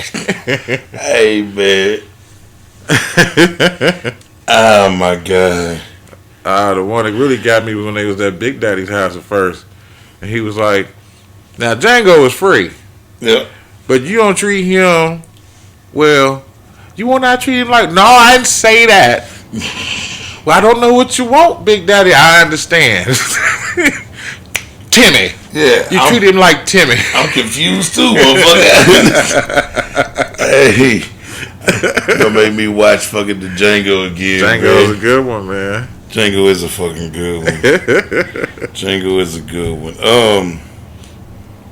Talking about racist, crazy motherfuckers. I'm gonna run him off real quick just because he's a fucking piece of shit, but I didn't want to do it. Nicholas Kredorowicz, Kedrowitz.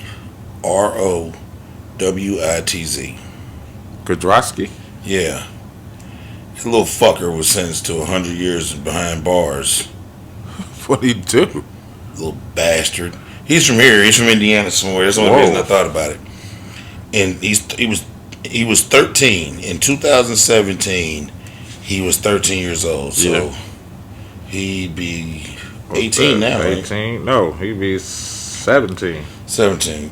Well, yeah. 22? It's 22. He said it happened at 17? 17. Alright, this little bitch. He was 13 when he murdered his 23-month-old sister, Desiree McKinley, and his 11-month-old brother, Nathaniel Ritz. The two murders happened in May and June. He murdered them at two separate times. How did he do that? Only 81 days apart. He suffocated them. Oh, it may look like they suffocated in the crib or whatever. Yeah, it was his half sister and his stepbrother. Damn. What's the motive behind it? He thought they were demons or something?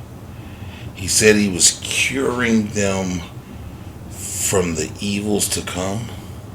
Okay. I mean, not that that's acceptable, but there's something behind that. I mean, he's crazy. Yeah, he didn't just do it unprovoked. You know what I'm saying? That's fucked up. And when you think about shit like that, it's like, are they real? You know what I'm saying? Is that real? Because that had really potentially stopped something from being evil. You know, and that's the thing. I mean, I look at it from both ways. I mean, it's sad of what he did, but when you hear about people doing shit like that, it's like, whoa. Well, you know, what you saying, I equated to. Well, first, let me finish this up. My bad. He got no, because we better go on a little run. He got 50 years for each count, so he got 100 years. Okay. So, fuck you, Nicholas. But when you say what you just said, right? Yeah. I feel you, cause like I always say, you know, they always say Jesus is coming back. Yeah. If Jesus came back right now, they'd have him in a psych ward. Hell yeah. If a motherfucker showed up talking that Jesus shit and all the stuff that they said he did in the Bible, they would have that nigga in the psych ward, bro. Yeah, they would. You're crazy. You be in there like Cheech and Chong and straitjackets. Yeah, that's what I'm saying. They would they would look at him and you're insane, and you're going to the straitjacket room, buddy. And take these pills on the way. And then they go to church Sunday and pray for Jesus' return. Right. But he's right there in the room. So, like you said, who knows? Because we watch all these shows like Supernatural, and I love Supernatural, but we watch shit like that and Poltergeist and this, that, and the third. Like, on some real shit. What if he saw some shit? Right. But you got to take it on the chin, bro, because you know what the rest of the world gonna see. You know what's a good movie that's based like that? You ever seen Frailty? About the God's Hands killer?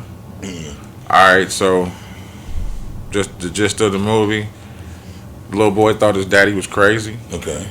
Because he couldn't see him, but the little brother could with the dad. And the dad would take the little brother with him, and they would go off and kill these, what they were saying were demons. And the older brother didn't believe it because he couldn't see the shit. You know what I mean? And some shit happened. Huh? Then some shit happened. No. Oh. Turns out he couldn't see the shit because he himself was a demon. And they were protecting him? No.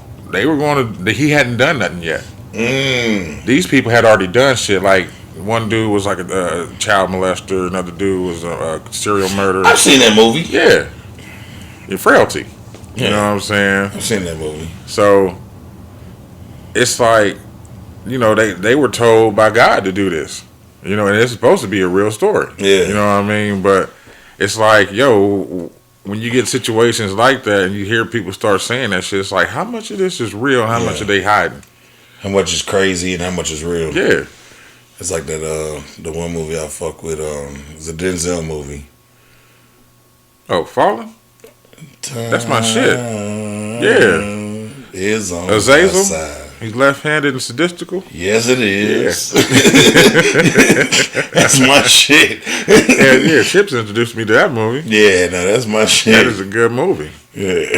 But that's what it reminds me of, though. Yeah, but the thing is, like, even, unfortunately, even if this shit is real, and let's be very clear, we are no longer talking about that little fucker in them babies. No, we're not. That's over. Oop. Second episode. Hands is too big, people. We no longer talking about that little fucker and them babies, because fuck him and them babies should have lived. We speaking hypothetically right now. Very hypothetically. About some other shit. You know what I'm saying? But unfortunately, you know the world that we live in. So if you decide to rock with what you see and all that, you got to know you're going to be perceived as fucking crazy. Hell yeah. And that's just what it's going to be. That's why you can't even walk around spewing out, what they call that shit, what the Illuminati secrets and all that shit. Even if you're right. Yeah. You know what I'm saying? You can't go around saying it because motherfuckers will get you like you crazy. Conspiracy theorists. That's what I'm trying to get to. Even if you're right. Yeah, you know. I know I got some crazy looks in the gym the other day. Because one of my workout partners was like, he was watching something that had to do with Russia. And he was like, them motherfuckers is crazy, boy. And my other nigga was like, shit, I'm just waiting on the day that they say that they attacked us. I said, bro, ain't nobody gonna attack us. He said, well, why you say that? I said, that's all we got is military. Yeah. We spend every nickel on military. That's why we say we the best country in the land, but we 50 some odd down on the list of education. Right. Because we spend all our money on military. We 5% of the world's population, but we got one of the biggest militaries. That's all over the world. Yeah. And the biggest allied presence, because we're giant bullies. Because we don't have anything that backs our money. We don't have any natural resources. We don't have anything that we don't have enough to sustain anything. Like, even if we got oil here and a little bit of diamonds, a little bit of gold, we don't have enough to sustain. Natural we get resources. all our shit from everywhere else. But we have big ass guns And bombs. And they know we got these motherfucking bombs. Nigga, they know we got them, nigga. Yeah. And I told dude, this is why I said nigga looked at me weird, because I said, we've never been attacked. And he said, what was 9/11? I said, them goddamn Arabs didn't do that, nigga. Hell no. We did that. Hell yeah, to change the course of some time. He said, what? I said, bro, you can look in all the videos you want to and see what I saw. My nigga, I don't have time to go through all that. Right. I said, what happened was, certain things need to be put into play. And the only way to justify those plays was if everybody was on board. Mm-hmm. And that put everyone on board. Yes, it did. It might have caused a couple thousand lives. Collateral damage. Millions and billions follow.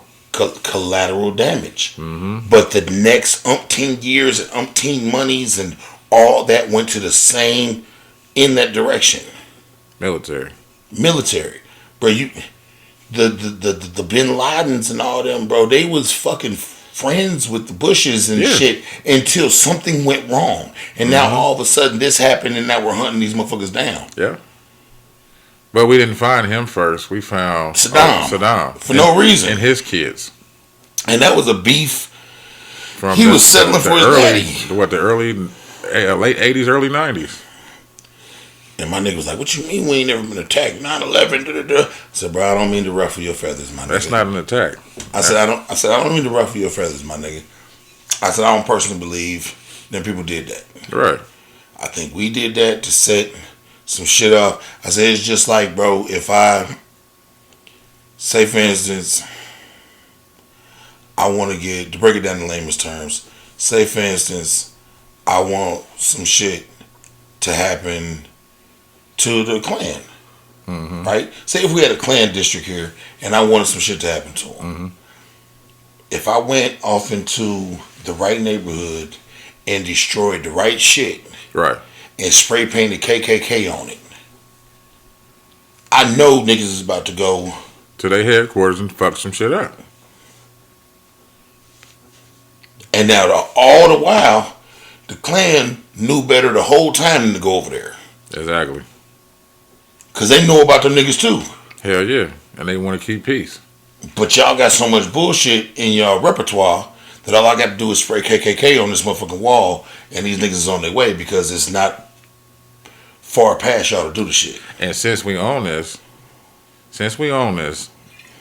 did you notice that back then there was no, I'm going to just say, Middle Eastern person hate? Yeah, at all. Because everybody hated them? Yeah. Even if they were over here, you can hear it all the time. You see it all the time on the videos and shit. But now, in this era, all of a sudden, you know what I'm saying, you get the lighter of those. Mm-hmm. And now there's a hate bill for that. Because of some disease that just spread across the world. Yeah. You know what I'm saying? Now, this happened in our country, and we blame this certain ethnic group of people. Hey, man. I mean to cut you off. Not good. They can kiss my ass every single one of them hate bills. Hell yeah. Because we still don't have one. We still don't have one. No, we don't. And we were told by Brandon that if we did not vote for him, we were not black. People. But you ain't did shit for us. That's why I ain't even touched that shit. You know what I'm saying? That was a random tangent. Nah, it was. Well, we going to Florida, man? We need to. All right. Before we dig any deeper on, I got some nasty Florida. I'm gonna do the softcore one first. Uh-oh. All right. So, 38-year-old Florida man jumps from a stolen car before it gets hit by a train. Okay. Florida man says he jumped from a stolen car seconds before it was hit by a train and sent flying into a nearby home. Sleeping residents were unharmed and the man was later arrested. Police said the man claimed he stole the car in a good faith effort to search for his own vehicle after leaving a bar Saturday in Martin County, which is around 50 miles north of West Palm Beach. Instead, he got stuck on the railroad tracks in the path of an oncoming train. This is after the crash, the man tried to steal a forklift from a nearby fruit stand, which he also vandalized. He was arrested after flagging down responding deputies to let them know he was still looking for his car. Jesus Christ. The homeowners were fined, but the explosive sound of a driverless car smashing into the side of their home was clearly jolting. The 38-year-old faces charges of grand theft and criminal mischief, and additional charges are expected to come up. I got one. Okay. It's 5 hours ago, so. Uh-oh. Luckily for me, they never stop. Florida man rammed military police vehicles. What? And dragged an officer at a New Jersey military base, feds say. What the fuck? A Florida man admitted Tuesday to assaulting 2 U.S. Air Force military police officers in a confrontation when he sped past a checkpoint at Joint Base in Lakehurst, New Jersey. He rammed police vehicles and dragged one police officer with his car, authorities said. Damn. Hal Wonder, 25, pled guilty during a teleconference federal court hearing to assault of 2 federal officers dangerous weapon, his vehicle, according to New Jersey U.S. Attorney Philip R. Sillinger. Wow. Yeah. This was in 2020. He drove his car into a military base without stopping at a checkpoint. And they got in front of his car to stop him if they slowed him down. And he ran one of them niggas over. And in the process of running one of them over, he slammed into a bunch of vehicles. That's fucked up. And then they finally subdued that crazy Florida man. And now he just pled guilty. But he is yet to be sentenced. They're awaiting sentencing. Damn. He's scheduled for sentencing June 15th and faces a possible maximum penalty of 20 years in prison and a fine of up to $250,000. Yeah. Hey man, the Florida man shit is so real. Y'all just watched it in live time. I did not have one. If you literally just type Florida man into your Google search bar, they coming up every single fucking day, bro. They never stop. I got this one, bro. And it's always super wild. This one is. Alright. A real estate agent near Miami, Florida, 25-year-old Willie Suarez Maceo, hunted down homeless men and is considered a serial killer. Okay. So the article goes, he was originally arrested in December for only the attempted murder charge, but officials announced that their update case to include 2 counts of first-degree murder, and this was on last Friday. His alleged M.O. was to troll through the city in his black Dodge Charger, attacking nearby victims. Footage showed him back on October 16th parking his vehicle near where he fatally stabbed a man in downtown Miami, authorities said. Surveillance video showed him walking toward the murder scene and 2 minutes later running away from it. Then they say, you see, they comments from the video and shit. They say, you will see him now coming back, running away from the scene, and again he's captured on the security camera there. Alright. So then on December 21st, he allegedly injured a homeless man, shooting him with a 9mm gun. Later that day, he allegedly rode up on a sleeping man and fatally opened fire on him from the vehicle with the same gun. Investigators claim the casings from both incidents matched each other. This nigga's a gremlin. Yeah.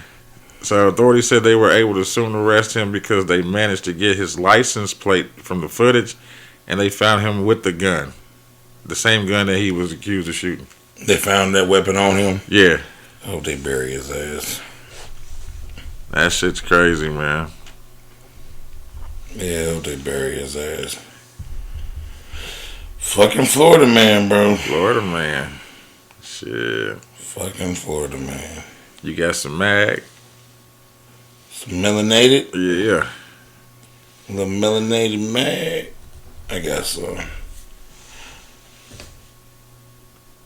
Oh, my first one is for a Houston nightclub, bro. Okay. Let me dig out the particulars. Because they was... I have got to start deleting some of this shit. Oh, wow. While I'm looking for this, basically, it's a Houston nightclub that that's what happened. The owners kind of they revamped shit when they got shut down for COVID. Okay. And instead of allowing it to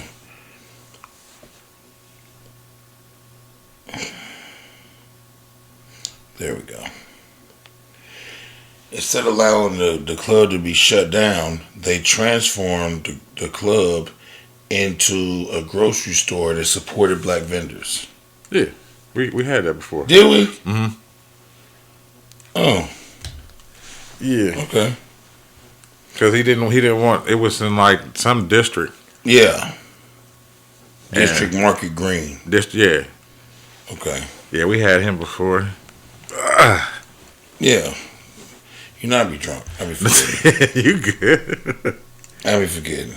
But nah, it's well, if y'all didn't listen to that one, we'll run it through again. Yeah, let's say go ahead, because it is Black History. Yeah, before COVID-19 disrupted the life across the county, a Houston nightclub called District 1960 was the host of some of the hottest musical acts, including Megan Thee Stallion and Moneybagg Yo. The space, which opened in November, is now called District Market Green Grocer. Mm-hmm. Instead of musical acts, it features frozen goods, fruits and veggies, and a busy juice bar. Thomas not only transferred the venue into one of the city's first black-owned supermarkets, but it also took the new vision of creating a platform for black vendors. Yeah. So shouts out to them. Yeah, that's a good shout out. Shout out to them for the pivot. Hell yeah. Yeah, because the pivot was real on that one. They could have just lost their club like anybody else. Like, oh man, COVID took me out, man. Yeah, they went and did something positive with that shit. Yeah, they decided to swap it out a little bit. Let's see here. I got another one too. All right. Well, I mean, you can run yours out, bro, because I got to dig mine out. All right. I got Trinity Rodman, which is Dennis Rodman's daughter, who is 19 at the moment. She has signed the richest player deal in the history of the National Women's Soccer League. She plays for the Washington Spirit, and she signed a 4-year contract for over $1.1 million and counting. And that's not to say without any other endorsements or whatever else she gets, but she's the highest paid in her profession. You know what I'm saying? The Women's League Soccer and shit. Dennis Rodman's daughter. Yep. I had another one, but I think I talked about it last week. But I can't remember. I was a little sleepy and drunk. Nyla Hayes, I said that one last week, right? That was the little girl that sold her NFTs. Yeah. Okay. Yeah. Yeah, I thought so. We were talking about getting into that. Yep. Last week was a rough week.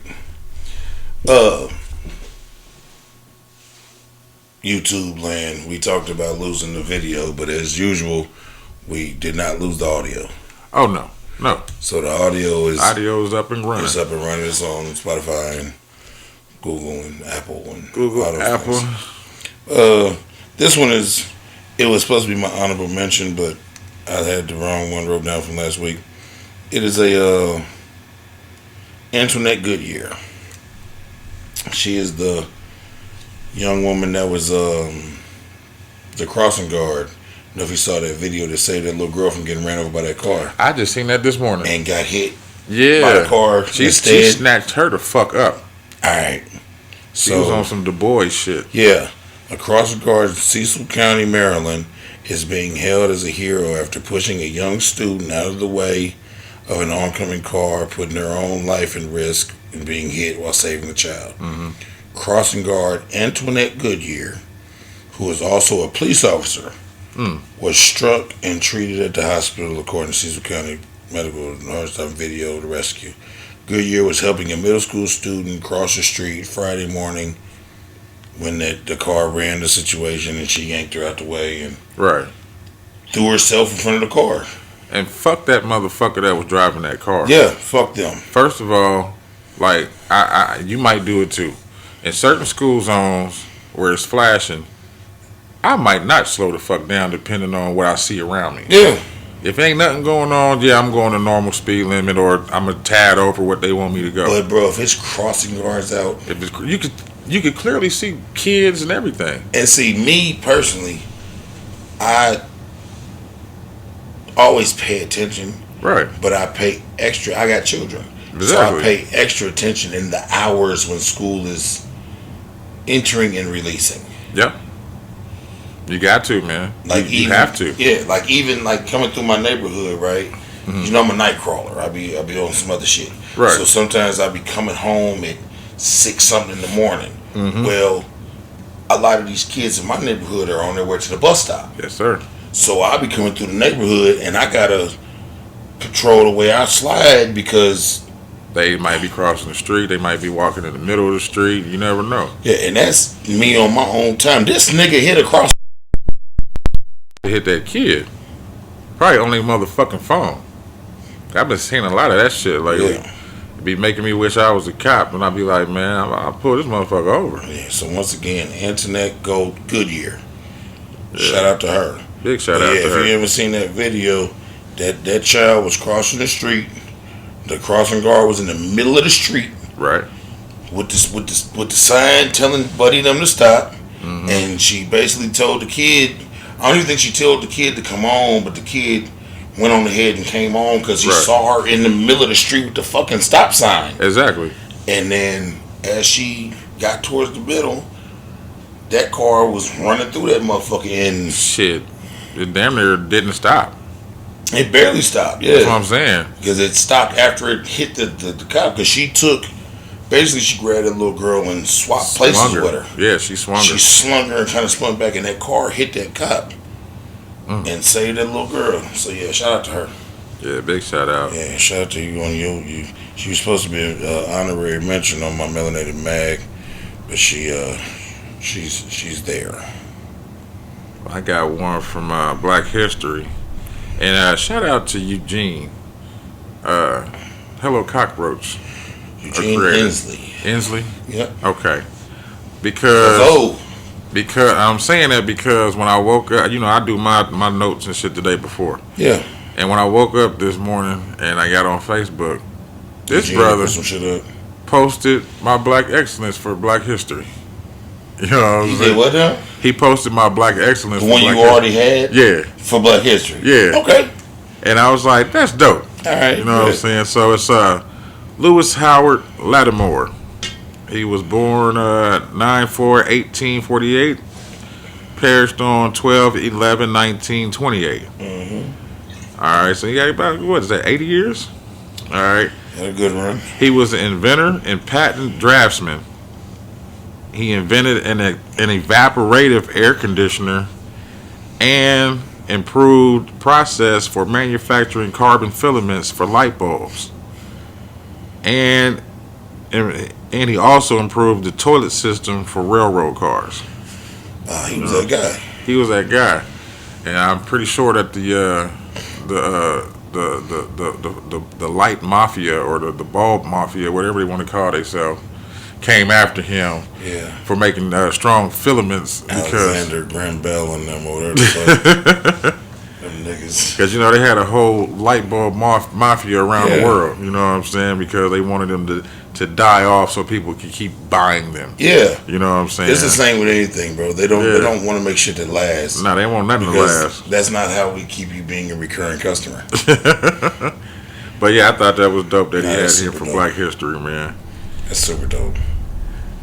Yeah. I got another one. Okay.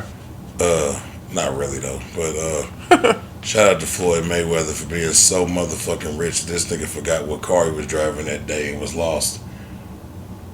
Excuse me? Seen the video. Antonio Brown filmed the video, cracking up. He said, "Champ, You got so many whips, you forgot what you drove today. This nigga Floyd turned to the camera and said, "Hey, B, I normally drive the trucks to stay low." Right. He said, "But then they told me I drove this, and it was a Ferrari. It was an all-black Ferrari, black like fours on it, with the yellow Ferrari symbol, with the yellow brake calipers." Yeah. This nigga had the keys in his hand. He said, "They told me I drove this, and I forgot." But the nigga had been wandering, looking for his car? looking for his truck. Oh. Shout out to that nigga for being so rich That's crazy. that he completely forgot he pulled up to the venue in a $70,000 Ferrari. Did you see the other news on him though? Mm-mm. He is about to join. I think he's either joining Michael Jordan or he's getting his own in the NASCAR or the racing. Oh, is he? He about to get the NASCAR game? Yeah. Good shit, Floyd. I didn't read into it, but I seen the article for it. And I was like, oh, that's dope. And NASCAR is big goddamn business. Very big. I know Michael Jordan is loving them chicks. Hell Him yeah. and Bubba Wallace. Bubba. Raggedy bitch. Nah, Bubba's cool. I ain't mean to call him raggedy bitch. Nah, Bubba's cool. Bubba's alright. Bubba's alright. Although he looked like a one of them characters from Wreck-It Ralph. He do. A Pixar character. He do. He look like a distorted Blake Griffin. Yeah. Yeah, I know. Yeah. Good observation. I know that's exactly what he looks like. A distorted Blake Griffin. Fucked up pixel Blake Griffin. You know what time it is. Time for them weekly fecals. I ain't got nothing that bad this week. I got two. All right, I got two too. I think I only got one. Okay, why you say that? Because you used one earlier? Last week. Oh. Sorry, y'all. My pen broke last week, so I didn't get to scratch out any of my notes. Did I talk about the nigga with in the shoe store? Yeah. All right. So we were talking about the new Yeezys. Yep. Never mind. I got one then. Well, you can sandwich mine then. All right. This one kind of is real sad, man. 2-year-old dies after Jesus Christ. eating poison laced cookie that was intended for the family dog. Somebody's gonna kill the dog? Neighbors. Kill the puppy and killed the baby. Here's the article. A toddler has died after eating a poison cookie laced with poison laced cookie that was allegedly thrown to the family's noisy dog. Heidi Valeria, she was 2, suffered 2 respiratory arrests in Tucson, Mexico, in Jalisco on Thursday. So the young girl ate part of the alleged poison cookie and was taken to the nearby hospital on February 1st. The council general secretary, blah, blah, blah, said the cause of her death is still unconfirmed. However, the family pet also suffered the same problem. The pet ate the rest of the cookie. It says, according to the news site, the girl suffered 2 respiratory arrests while doctors battled to save her life, eventually passing away 2 days later. A local resident said, the truth is, the news has shocked the whole town. In fact, social media erupted when it became known what had happened. So they rushed at the Facebook. Everybody was, claimed the girl had been poisoned by someone targeting the family dog. They could not confirm the allegation and said the authorities would make an announcement as soon as the facts had been established. But they said that earlier, like a couple weeks earlier, another local child, reportedly 6 years old, had also been hospitalized due to intoxication from an unidentified substance. However, it's still unclear if the minor's condition is related to the deceased toddler. You know what I mean? Wow. Yep. About poison cookies that somebody tried to poison their dog with, man. Just because you hate your neighbor's dog, you ended up killing their child. It's fucking ridiculous, bro.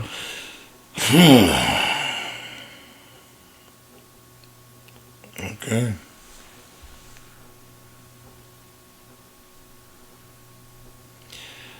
That's that's rough. That's real rough, bro. That's too rough. That's like, you can't even let your kids go outside no more. You gotta watch them at on all weird costs. shit. Yeah. I mean, you cannot say that the 2-year-old shouldn't have picked it up and ate it because it's a 2-year-old. Yeah, you shouldn't have threw that shit in their goddamn presence. Knowing that they had a 2-year-old. You should have caught it when the dog was out there by itself. Not that I'm condoning you killing the dog, because I'll fuck you up over my dog too. You know what I'm saying? Any type of something that's pleasurable to me, sure. Well, mine is a Rebecca Taylor. Mm-hmm. Rebecca Taylor is a Texas woman who tried to purchase a 1-year-old boy for $500,000 from his mother as she shopped in Walmart self-checkout. As she rang her groceries up at Walmart self-checkout. 500 G's? Tried to buy the baby. I don't know. Rebecca Lynette Taylor I'm fucking around. She told the mother, who was waiting with her baby and infant son, that she liked the boy. She liked the boy in the hair and the blue eye, in his blue eyes. Inquired how much it would be to buy him. So then she's like, "What?" And she tried to play it off. Yeah, like she didn't say that shit. Slick bitch. Then she caught her in the parking lot, like, "Hey, no, on some real shit. Trying to buy that little baby.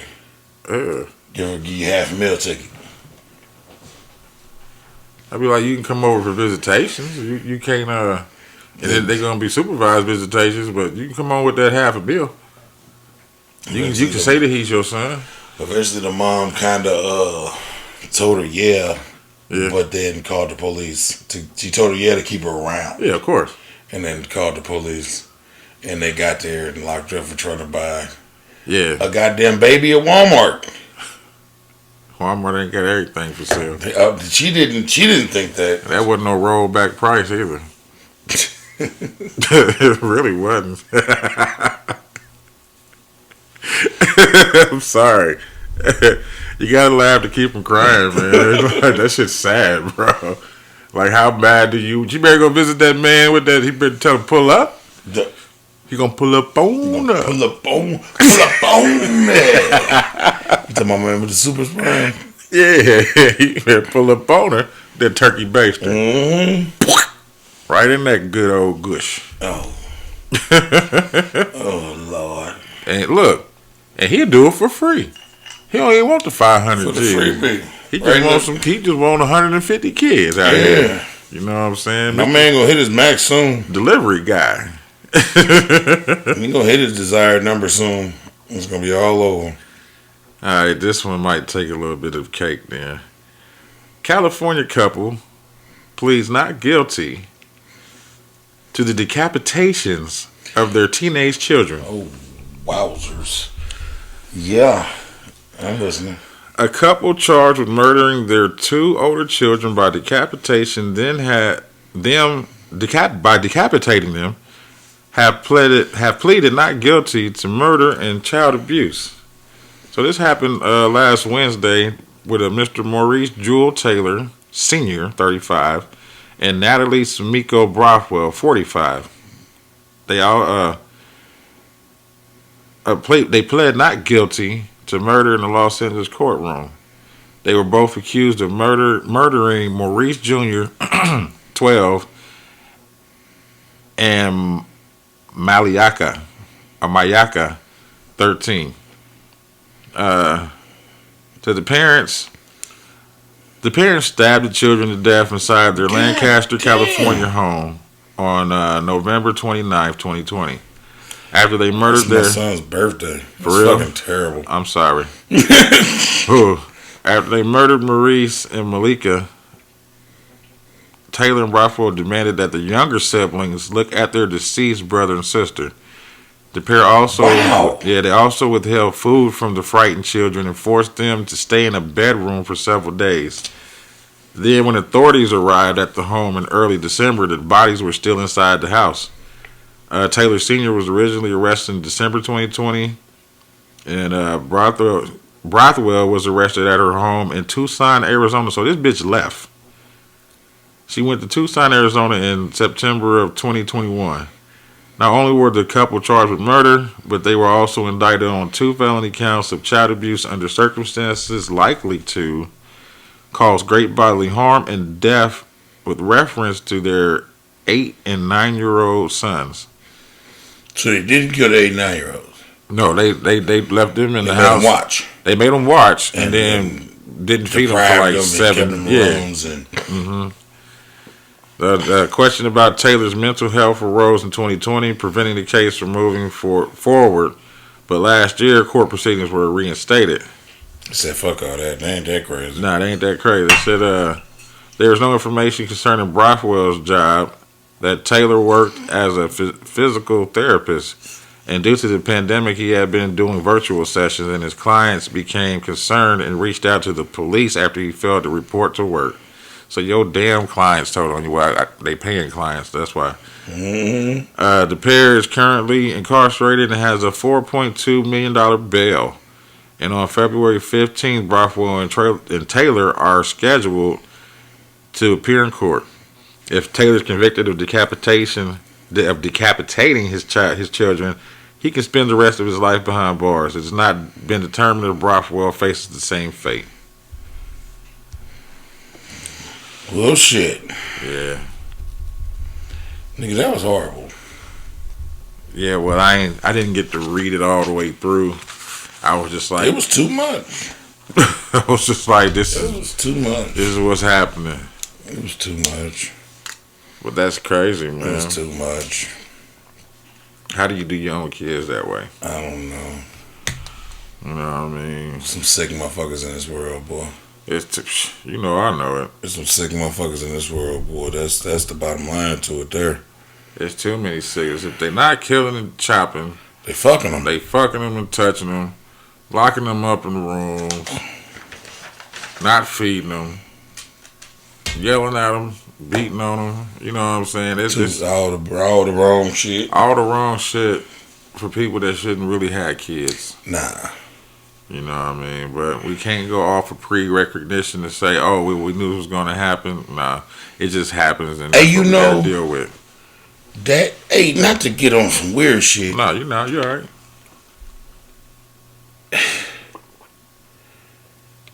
That's like the only thing. That's like one of the biggest responsibilities in the world that you don't have to have any qualifications for. Being a parent? Mm-hmm. No, you don't. You can lose your ability to, but in order to lose it, you got to do some horrible shit to get to that point. Yes, sir. You can just jump right into that shit. Crazy than a motherfucker. Yeah. Baggage from shit that happened in your past, ready to drag it down and create new monsters and yeah. Well, that shit's scary. That's very scary, man. That's why, you know what I mean? Yeah, I just can't do it. You know what I mean? It's a challenge every day to get out into the world because you never know what the fuck's gonna happen, but you just can't sit there and say, "Oh, what's gonna happen?" Nah, you got to get out there and see what's gonna happen. Yeah. You know what I mean? And hope that day to day that you make it somewhere safe. That's why I tell all my riders and shit when they get out, "Hey man, y'all, you be safe, man. Hope I see you again." You know what I'm saying? Because there's been reoccurring people that I've seen over. Oh, I remember you. You know what I'm saying? You were cool. I tell everybody, come here. I tell you that shit every time with there. Hey, bro, be safe out here. Hell yeah. I always say it. It's a wild ass world we live in, bro. Hell yeah.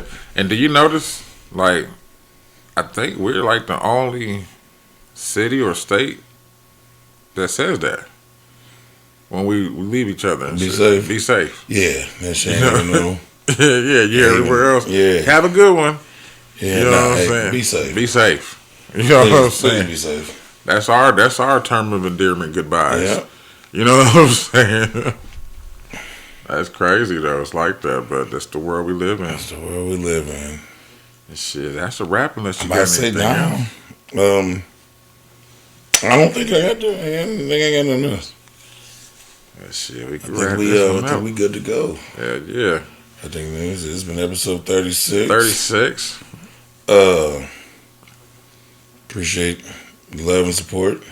Yeah. Sorry for episode 35. But still like and subscribe. Hit that Like and notification subscribe. bell. You know what I'm saying? Hashtag it, share us. What he just said. All that good stuff. You know what I'm saying? We got an episode on YouTube going crazy. Yeah, it is.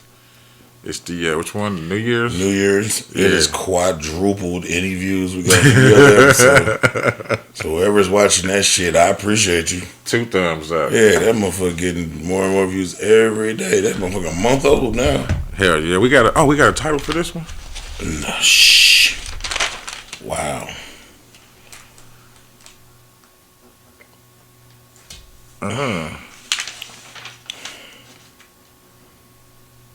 It is what it is. We get it. I don't know. We're going to come up with one. We'll get it. Normally we get the motherfucking title in the... Shit, it might be Untitled Edition. Matter of fact, it is. Hey, fuck it. Fuck it. That settles everything. That settles all the debates. God damn it. But, like I said, like and subscribe. We appreciate y'all. Appreciate y'all rocking with us. Hell yeah. Every week. Every week. Like I said, sorry about last week, but on those weeks when it shouldn't happen again, but on the 2 occasions where it did, the audio is alive and well. Yeah. Even on, we had 2 episodes earlier in the YouTube. I think it's episode 12 and 13. Yeah. 12 and 13. We were still getting affiliated. Yeah. The audio got fucked up on them for the video, but the audio on Spotify and all that other shit came through good and clear. So please believe as we keep this shit separate. So if everything goes wrong with the video, audio's intact. Yeah. So thank you. Yeah. I'm Big Cass. I'm that guy PM. We are out. We're out. Y'all have a good one. Stay Stay warm. safe. Stay safe and stay warm.